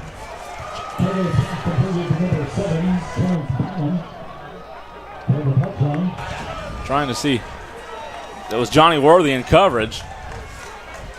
And again, Mark Cato with a, I don't even want to say perfect pass because that was a great job by the wide receiver to haul that one in when he was just had coverage draped all over him. Well, he just reached up over Johnny Worthy and grabbed it, and I thought for a minute Johnny might have a chance at it. And nonetheless, that's Mark Cato's 4th total touchdown, 3 passing, 1 running. He's had a great day. So they reclaim the lead to the Panthers. And here's the PAT up and good from Leatherman. And what a way for Cato to respond after fumbling the ball twice on his first 2 appearances out for Florida Tech, and really getting the offense back together, commanding the field, and as you saw right there, another great ball down the side and another Florida Tech Panther touchdown. A quick drive by the Panthers gives them the lead. A high-scoring affair here in the third quarter, 1:46 to go, 35-31 on a hot afternoon in October. Late October, it's not supposed to be this hot. Well, mid-October, if you will. Seems like a late summer day with the heat shining down on Yount Stadium.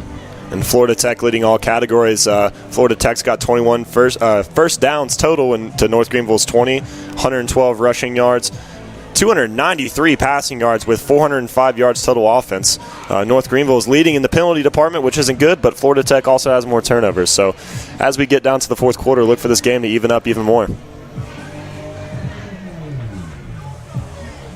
Waiting on the kick call from number 36, Kyle Gullickson. Number 36, Kyle Gullickson.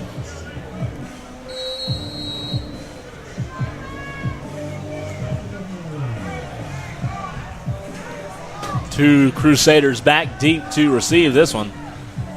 Gullickson really hasn't been able to kick it in the end zone much today. Usually about to the 5-yard line is where it goes, and this one's going to go even shorter than that to the 10. Picked up. Harold Hilton brings it up. A nice seam out to the 35, and it's going to be brought down around the 36. So not a bad return for the Crusaders. Down by 4 with 1:40 to go in the third quarter. You would hope to see Florida Tech kick the ball deeper as we get later in this game. They've been kicking it towards the 15, 20-yard line, trying to allow the coverage to get downfield, and North Greenville's capitalized with some good yardage and some good returns. If you're not careful, if they kick it off a couple more times, if you're not careful and you can't kick it into the end zone, Crusaders might run one back. And you don't want to give this North Greenville offense the field position. And unfortunately, North Greenville hasn't been able to capitalize on a lot of that today, but needless to say, they will when they need to.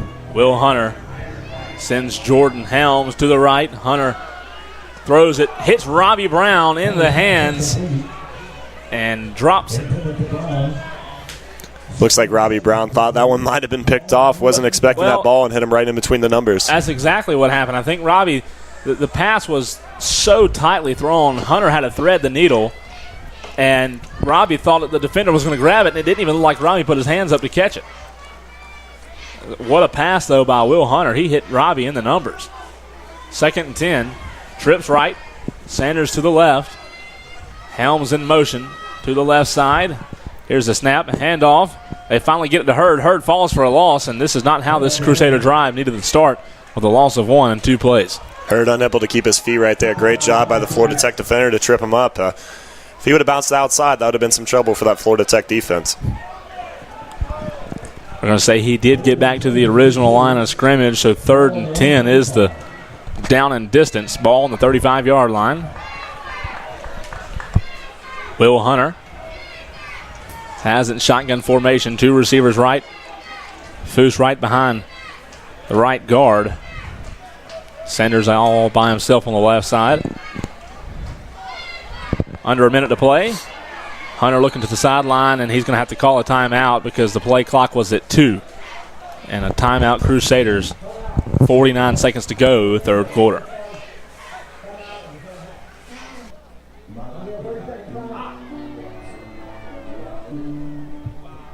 Stay up to date with all things Crusader sports by liking the North Greenville University Athletics official Facebook page.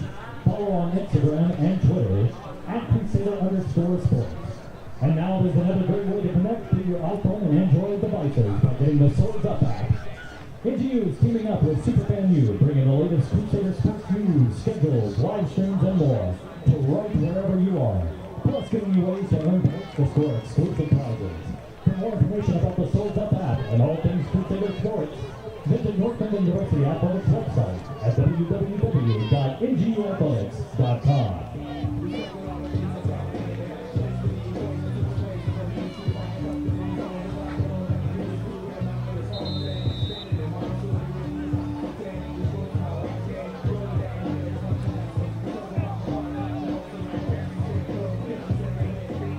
Back here at Yawn Stadium, 49 seconds remaining in the third quarter of play. It's 35-31. FIT on top of NGU. Hunter, 2 receivers on both sides of the formation. Ashton Hurd stands to his right. Hunter drops back, looking to his left, throws, and Christian Bruce hauls it in, tiptoes, and gets the first down. What a big pickup on third down. Common theme for this North Greenville wide receiver core, catching these tough balls on the side, and when you're draped in coverage, it just seems like they come up with every single ball, and that's just a great job done by North Greenville. Absolutely. You can see on your screen the clock ticking down here in the third quarter. Will Hunter sends Helms to the left. Here's the handoff to Ashton Hurd, and Hurd's brought down for a loss. Great penetration by FIT. And that should bring us to the end of the third. I believe it will. I believe that'll be the last play of the third quarter, and the fours are coming up as this one is going to come down to the fourth quarter. 35-31, Panthers on top. Ladies and gentlemen, that is the end of the third quarter.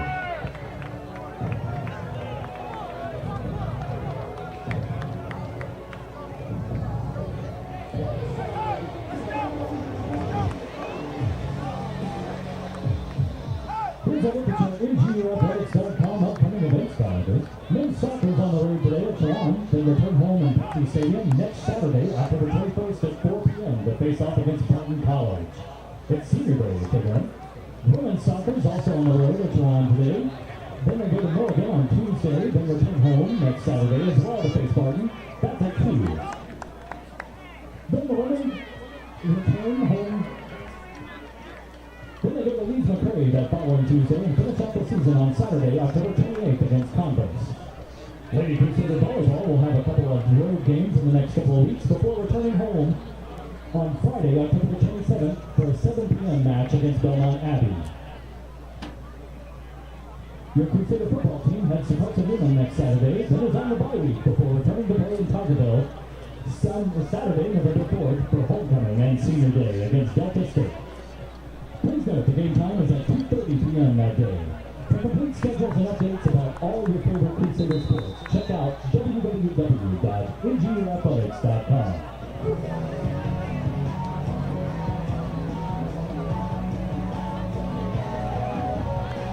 Fourth quarter of play on a hot day in Tigerville at Yawn Stadium, as the Crusaders will now be moving from right to left. They trail by 4, and there's 15 minutes to go in this contest between the Panthers of Florida Institute of Technology and the Crusaders of North Greenville. Will Hunter has 2 receivers on both sides of the formation. Ashton Hurd behind his quarterback. Helms in motion. Here's the fake. Hunter rolling right. Pressure comes. He has to just get rid of it. Throws it about 6 rows deep in the away stands. Pretty good arm by Hunter. A little disappointed in the fan that just let that ball slip by him. Just wide open in the stands, could have made the catch, but unfortunately didn't make a play on the ball. Couldn't make a play. So that'll bring up 2nd down and 7 to go. Excuse me, that field says 3rd down. Scoreboard says 2nd down. Now they've moved the yard marker to the 44. Scoreboard says 2nd and 7. Field says 3rd and 12. Here's the snap. Hunter throws. Robbie Brown's being held like crazy, and there is no flag, and the referee was standing right in front of him, and Robbie Brown, oh my goodness, he was being held, and Robbie couldn't do anything about it. And the sad thing is, it's not like the official was out of position. He was right there in front of it. Oh my word! That's a big missed call. Robbie Brown. From up here, his jersey's a little bit wrinkled from how much he was held on that last play, but nonetheless, a no call, and North Greenville's forced to punt. That is unbelievable. And the crowd extremely unhappy right now. The crowd still giving them up the road, and they should. That is a terrible, terrible call as Bobby Foose is forced to punt this one away. Almost blocked. Foose goes down. There's a flag. Crusader fans happy about that. Is that a referee may want to have a police escort out of here? That was a bad, bad miscall. Foose falls to the ground. And some good karma. The player that roughed Bobby Foose is the same player that held on to Robbie Brown's jersey. So how about that?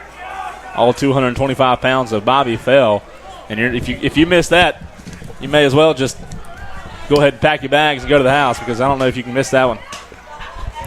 Jeff Farrington on the sideline, not too happy about the officiating right now, letting the officials know. And this has been an odd game as far as officiating goes. And North Greenville with 7 penalties for 100 yards, and Florida Tech getting up there too with just over 70. Well, he should be upset. I mean, that is unbelievable. Not sure what. Now the referees are saying there was no flag. I don't know. Running into the kicker, not roughing. Running is only a 5-yard penalty. Roughing is a 15-yarder and an automatic first down. And they're going to say he did run into him just at full speed. This has been a bizarre officiated game. Bizarre is a good way to put it. Foose has to punt it again. Ball's on the 49. I expect they would bring the house again. They bring nobody this time. And here's a launch from Bobby Foose. Caught at the 10-yard line, so they will be forced to drive 90 yards and see if the defense can stop them.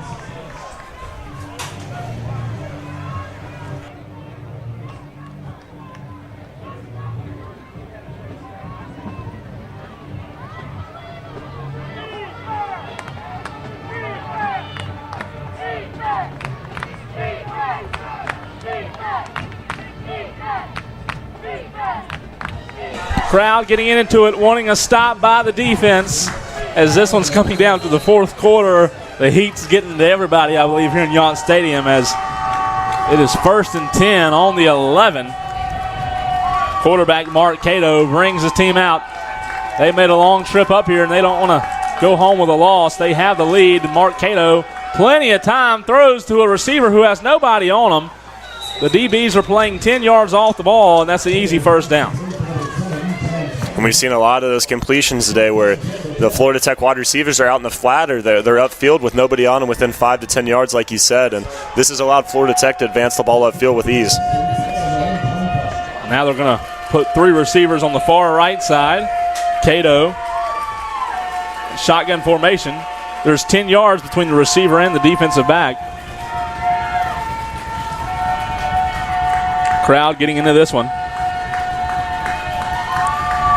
Making it hard for the offensive signal caller. Here's the snap, handoff right up the middle. A nice pickup, and still fighting out close to first down yardage is number 6, Antoine Haynes. Looks to be a couple of players shaking up on that one.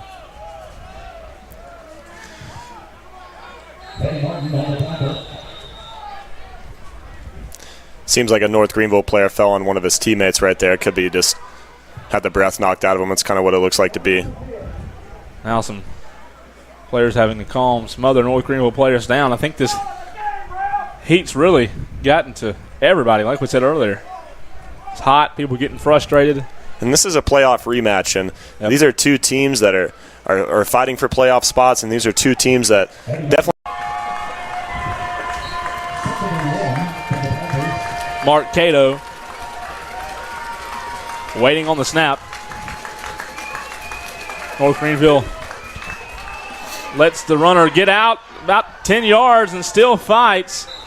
I was wondering if we were going to see a blitz, and we didn't, and that's what allowed the running back Haynes to get about 12, 13 yards. His helmet comes off. He'll have to leave the field for a play.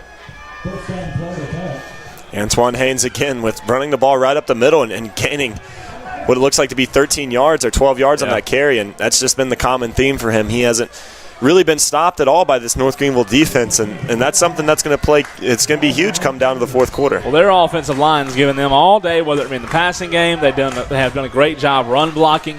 So it's going to bring up 1st and 10 now. Mark Cato, same formation, 2 receivers to his right. Lindsey in the ball game now. A pass out here to the right side, incomplete, in and out of the hands of Mello Guerrier. Matt Thomas, number 3 for North Greenville, great job of almost getting a hand on that ball, and I think that just him being in the way of that pass really threw off the Florida Tech wide receiver. 2nd and 10. Not much student section this game because of fall break. Credit the fans that are here, though, in that student section. Wow. 2nd and 10. Cato throws right side to the flats again where there's a receiver open every time, and another pickup of about 9. And that's got to be an adjustment this North Greenville defense makes, because as this game goes on and Florida Tech keeps grinding the ball up the field like they have, it's going to wear them down. So look for North Greenville to play more up on the wide receivers here. Well, Terrence Bynum, the receiver number 7, who's 6'5", he's got 10 yards just about every time. So, like you said, see if these DBs and corners can press a little bit, and they've got to on 3rd and 2, because on 3rd and 2, I don't see how you can give them that much space. Doesn't matter. They're going to run the ball up the middle for the first down. So a run and a little more physicality down with those big men on the line. Physical game. You can hear the fans not happy.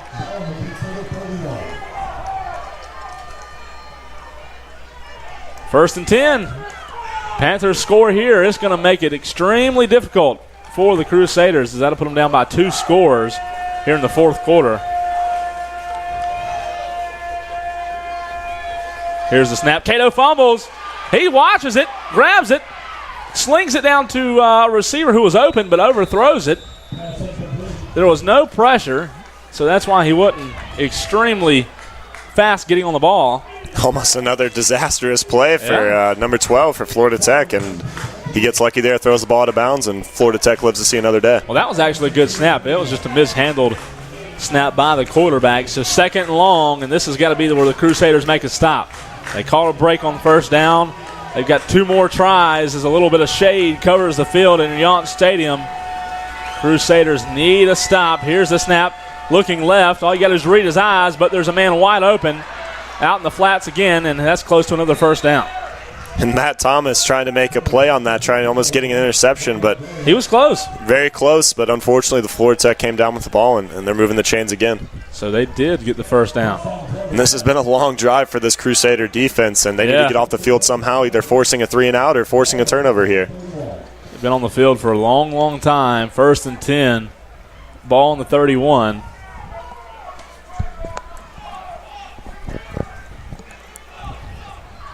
Mark Cato glad to eat up this clock. Keep this defense out here on the field, here in the heat.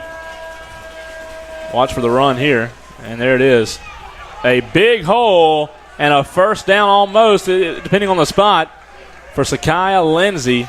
And this Crusader defense, you can tell, has just been worn down. They just need to get off the field. But not resulting in a touchdown, some other way. Now, if you could hold the Panthers to a field goal, that'd be a win because it'd be a 38-31 game instead of a two-possession ball game.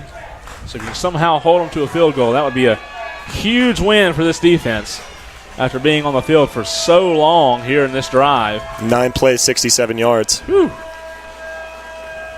Taking some time off the clock is Cato and the Panthers. Here's the snap.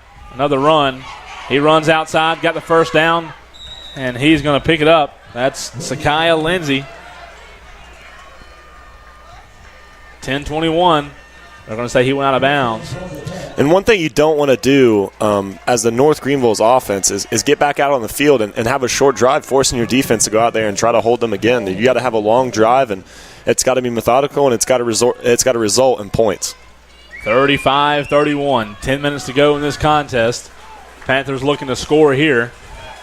Like I said, if we can somehow hold them to 3, that would be a big win on this drive. Or another turnover would be okay as well. Mark Cato, shotgun.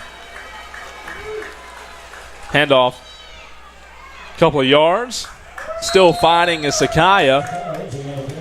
About a 3-yard pickup. Sakiah Lindsey on the previous 3 carries, giving Antoine Haynes probably a much-needed rest. Antoine Haynes has had a phenomenal day, and he is back in the game right now. So look for them to feed him the ball and keep grinding this North Greenville defense down. Second down, 8 to go. Ball on the 15-yard line. Safeties are coming up for North Greenville, maybe showing a blitz here. Now they look back to the sideline, does Cato. Safeties are backing up, and now the DBs are pressing. Cato drops back, throws, end zone. He overthrows it. That's incomplete. You could tell as soon as that one was let go that he overthrew it, and he's done that a couple of times today. But we'll take it, 3rd and 8. This is a big play for this Crusader defense. A couple of substitutions, trading in some speed for some size here. Ball on the 15, 4th quarter of play. Crusaders trail by 4, 3rd and 8. The redshirt senior, 5th-year quarterback, Mark Cato, looking to the sideline for his call. Brings his offense out. The clock is stopped. Maybe bringing a blitz. Here's the handoff. He cuts inside. Not only does he get the first down, he gets the touchdown. And what a play. Untouched was Antoine Haynes. You got to give credit to the offensive line on that play because they dominated that North Greenville defense all night long, or all day long, rather. That offensive line has pushed us around. And what a play there. That will be Antoine Haynes' 20th carry of the game. And as the yardage comes in, that is his first score. And, man, he has ran the ball up the middle, to the left and the right, and he has scorched this North Greenville defense. Untouched from 11 yards out or whatever. It's just unbelievable as the PAT's up and good. It is now a 11-point game. 2-possession ball game with just 8:55 to go. We'll have to have some quick scoring and a defensive stand if we want to get back in this one. And as mentioned, Antoine Haynes is almost at 150 yards. He is totaled up right now at 139 yards. And like I said, that was his first score of the game. And Florida Tech doing a good job of really grinding that North Greenville defense down with the run game and getting some passes in there out in the flat. And North Greenville is going to have to make that adjustment as far as pressing out on those wide receivers. And same thing goes for the running game. They're going to have to plug up the middle and stop these big gains by Florida Tech. Well, you know when you play a team from Florida, you're going to have to face speed, but they've done a good job recruiting offensive linemen. I've been very impressed with the offensive line play for the Panthers. And how about Mark Cato coming back out after his 2 early fumbles and really just taking control of this offense? And he has done a great job today, going 20 for 32 for 325 yards and 4 touchdowns, 3 running, 1 passing. So not a bad job after coming off those 2 fumbles. Well, a very good quarterback and Mark Cato, but a very good offensive line. Anytime you have a good offensive line, it makes your quarterback look that much better. And Mark Cato's definitely had a good day today. And as I said, the Crusaders get the ball back, but they're down by 2 possessions, 2 scores, if you will. And here's the kickoff from Kyle Gullickson. A big kick, maybe one of his best of the day. I believe it is his best. As we're going to bring this one out a little late, and I'm not sure about that. And we're only going to get out to the 12-yard line, so a late bring out by Harold Hilton. questionable to say the least right there. But absolutely, nonetheless, Crusader offense coming on the field after being off so long, and I don't think people realize that Florida Tech started that drive at 14:53, and that's a killer right there for North Greenville. A lot of time off the clock. 13 plays for 89 yards total, so that's a great job by Florida Tech, but North Greenville has to come out here and try to get an early score.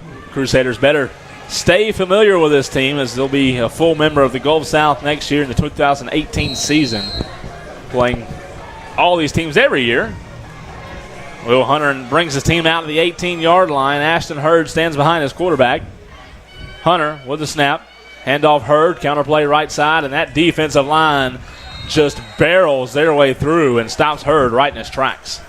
I tell you, we talked about the offensive line, but the defensive line doing a good job tonight as well. And you wonder why. They're fresh. Haven't been on the field in a long, long time. And like I said, North Greenville's got to get something going on this offense side of the ball. Being off the field for that long, you got to give your defense a rest. But not only you're down by 2 scores, so some kind of points have to come from this drive. Got to get something. Hunter in the shotgun as always. Here's the snap.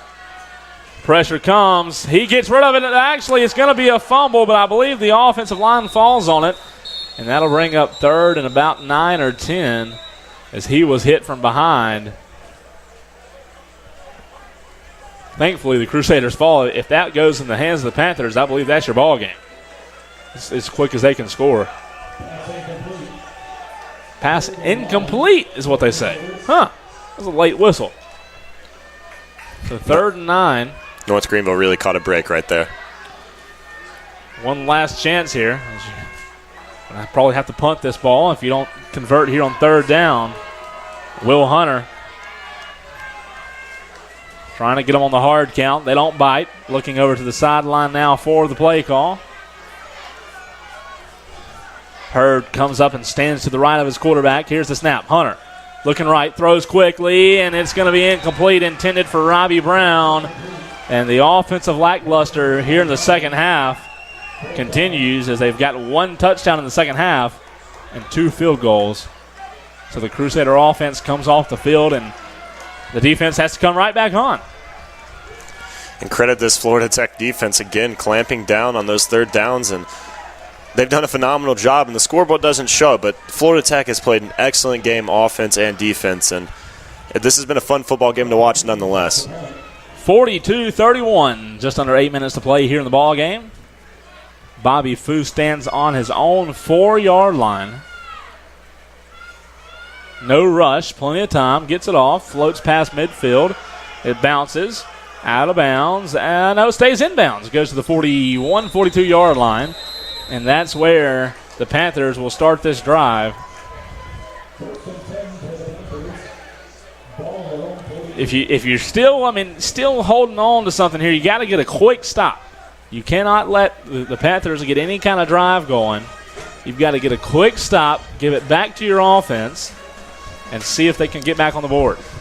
And as this clock ticks down, look for North Greenville to be a little bit more aggressive, sending more guys to the quarterback and got to get pressure on him. Got to make him make a mistake too, as well as you trying to force the ball. So look for that right now, as they have number 41 lined on the outside. Mark Cato hadn't thrown an interception today. One of those would be nice right about now. He's done a good job. This defense, if they can get a takeaway here, that would really give us some confidence, momentum. Here's the snap to Cato. Handoff right up the middle. That's number 8. He busts one, and he gets out near midfield. Sakiah Lindsay. Tell you, they got a bunch of good running backs on this team. And again, they're running it right up the middle of that North Greenville defense, and those 6 or 7 yard gains they're gonna come back to bite North Greenville, and they got to do something now to stop that. Well, it's that offensive line. You watch them when on the run plays, they're down the field 5 to 6 yards as soon as the ball is snapped. It just shows you what kind of offensive line they have, and they have done a good job with it. Taking his time now is the quarterback, Mark Cato. 7:07. Clock is ticking. Here's the snap. Handoff to Lindsay again. Untouched until he gets to the 40.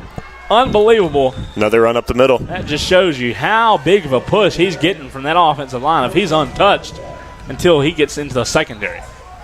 Wow. And you can see it. These North Greenville defensemen are really tired right now, but they got to dig in if they want to give this North Greenville football team a chance to come back. Hands on their hips. The heat not helping. They have controlled the clock here in the second half, have the Panthers, especially in the fourth quarter. They have dominated the fourth quarter as far as time of possession goes. 42-31. Cato takes the snap, hands it off to Lindsay again. Finally gets touched at the 35. And a better job by North Greenville there getting penetration, but still another 5-yard gain. And Florida Tech really just having their way right now. Having their way, and as we talked about, if they want to somehow get back in this ballgame, they've got to get a quick stop, and they're not doing that. They do have 2 timeouts left. The Panthers have 3. 2nd and 7. They can make a stop. They may have enough time. They've just got to make a stop here. Do the Crusaders. Cato, shotgun formation again. Watch the handoff to Lindsay. No, he's going to keep it this time. Throws it to a wide-open receiver, but drops it. That's the 6'5", number 7, Terrence Bynum, who had the catch for a first down because, once again, North Greenville, the corner, the DB, was nowhere near him, and that should have been a first down. Yeah, North Greenville really catching a break right there by that drop pass. And the clock stops. So it's just been staggering. Florida Tech controlling this ball, and they've had the ball for a long time in this second half, and it really hasn't helped North Greenville. If you can stop the clock here, stop them, force them to get rid of it and get the ball back with the 5 or so minutes to go, you might have a shot. Cato, hand off to Lindsay. The big bowling ball gets out near the 30, but I believe he's stopped just shy of the first down marker. Stood up by a North Greenville defender there. Great play to really stop him from running the ball up the middle again, but forcing that 4th down. All right, 4th down, 4th and 3. 5:18, North Greenville down 42-31. They need 2 touchdowns. And they got to stop them here in order to get the ball back and then get a quick score and then get the ball back again and then score again. Tough task as they are just letting this clock roll down. They probably will take the delay of game here. They may. I've seen teams do that before. 2 seconds on the play clock. They got it off. A punt from the quarterback. It's going to go 10 yards, 5 yards. I'd pick that thing up. Wow. Just not he punted it, but that was a terrible, terrible punt. And when he punted it, there wasn't a Florida Tech player around that ball. You could have picked that up and went, but nonetheless, North Greenville takes over. Wow. 4:43 to go. I don't know if the defense just didn't know what happened, but he punted it, and it didn't go but 5 or 10 yards. And if somebody was near that ball, they could have picked that thing up and really took off toward the end zone. Yeah. So, nonetheless, 4:43 to go. Crusaders have the ball. Look at the press being shown by the DBs, the linebackers, or the safeties that are just pressing North Greenville very hard. Robbie Brown makes an exceptional catch, gets out of bounds for the first down. Nice pass from Will Hunter to Robbie Brown. Great job by Robbie Brown just to get out of bounds and stop that clock and just allow this North Greenville offense to work upfield. It is. You don't have a ton of time, and the clock's still running. Not sure why. Shouldn't be an issue with the clock, yeah. I thought he went out of bounds. Unless there's something I don't know about. A rule change or something, I don't know. Hurd gets it this time, goes up the middle.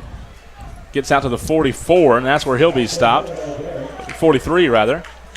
And something I really haven't seen North Greenville do today that I'm used to seeing them do is that hurry-up offense, really moving the ball fast, moving it upfield, and not giving the defense enough time to set up. And they've been really slow and methodical today.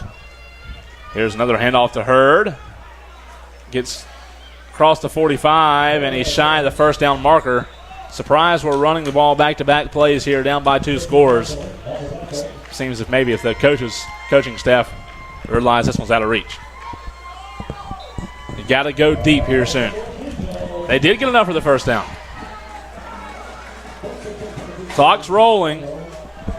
We're looking to the sideline. You got to go deep. Hunter, pressure comes. He throws to Sanders. overthrown. There was pressure in Hunter's face, and he just had to let it go. 2nd and 10. 3.5 minutes to play.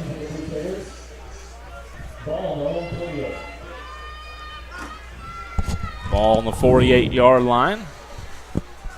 Down by 11, 3.5 to go. Hunter trips to the right. Trying to get the defense to jump. They don't. Will Hunter with a snap here. He's going to keep it himself and gets across midfield down to about the 48-yard line, 47. Will Hunter running the ball is something we don't see very often out of this offense. Like you said, they keep running the ball, so I wonder if they think that this one might be out of reach, just like you said. Guess they've got to. I mean, doesn't look like they're even trying to score here. 3 minutes to go, just over 3 minutes. Hunter with a snap. Play action. Pressure comes. He steps up, dancing around, goes back to the 43, and that's where he's brought down. And a lot of frustration as this offensive line for North Greenville has really gotten beat a lot of times today. I tell you what, this is a Florida Tech team who's very talented, but most of all, they'll beat you in the trenches on defense and offense. 2.5 to go. 4th and 15. Got to go for it. Surprised they're not punting it, though. They hadn't been in a hurry, really. 4th and 15.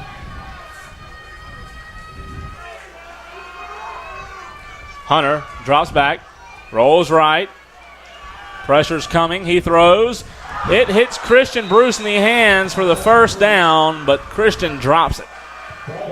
An odd drive, to say the least, by North Greenville. This didn't seem like there was any hurry in their step as far as getting the ball up the field, and now we have a stoppage of play. There seems to be something going on in the field right now. I don't see a flag down.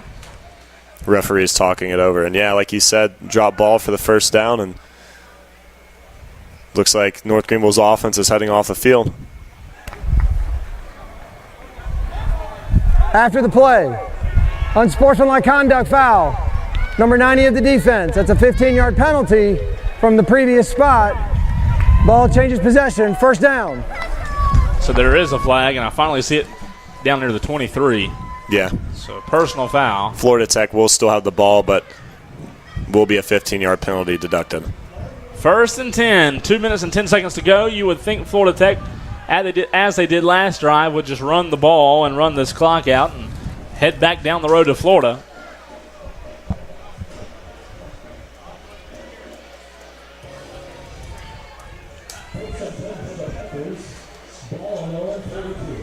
As we made the trip down to Florida Tech last year in the playoffs in the first round to beat them, they come up to Tigerville this year, defeat the Crusaders on a hot mid-October day.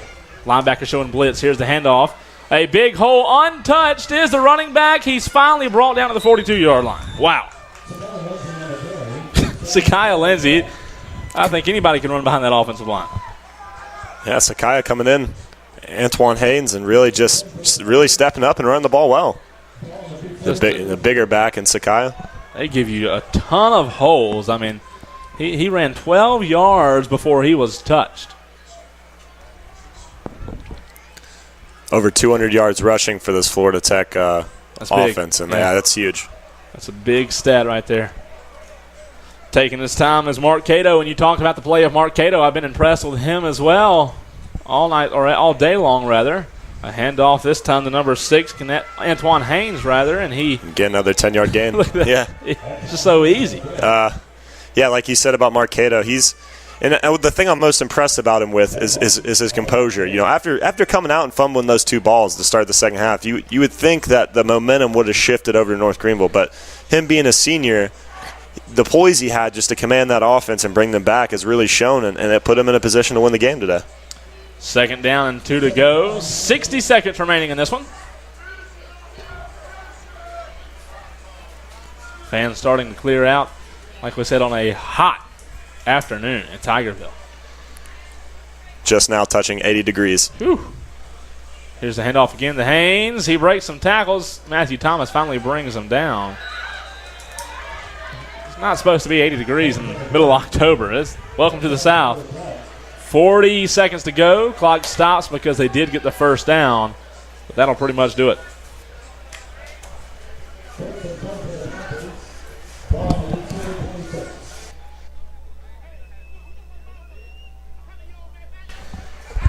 Under 30 to go now.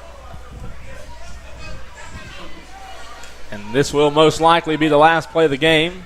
Hunter's got some stats for us as soon as this one's over. And there's the kneel down, and that will be the final play of the game and the final score. Florida Institute of Technology 42, North Greenville 31. So a good game until the fourth quarter. Florida Tech pulled away, and we have some stats. Florida Tech really in the second half took the game over, and we're going to give you some totals here for Florida Tech. 31 first downs today to North Greenville's 23. Like we mentioned earlier, Florida Tech really pounding the ball up the middle here with 228 yards rushing to North Greenville's 147.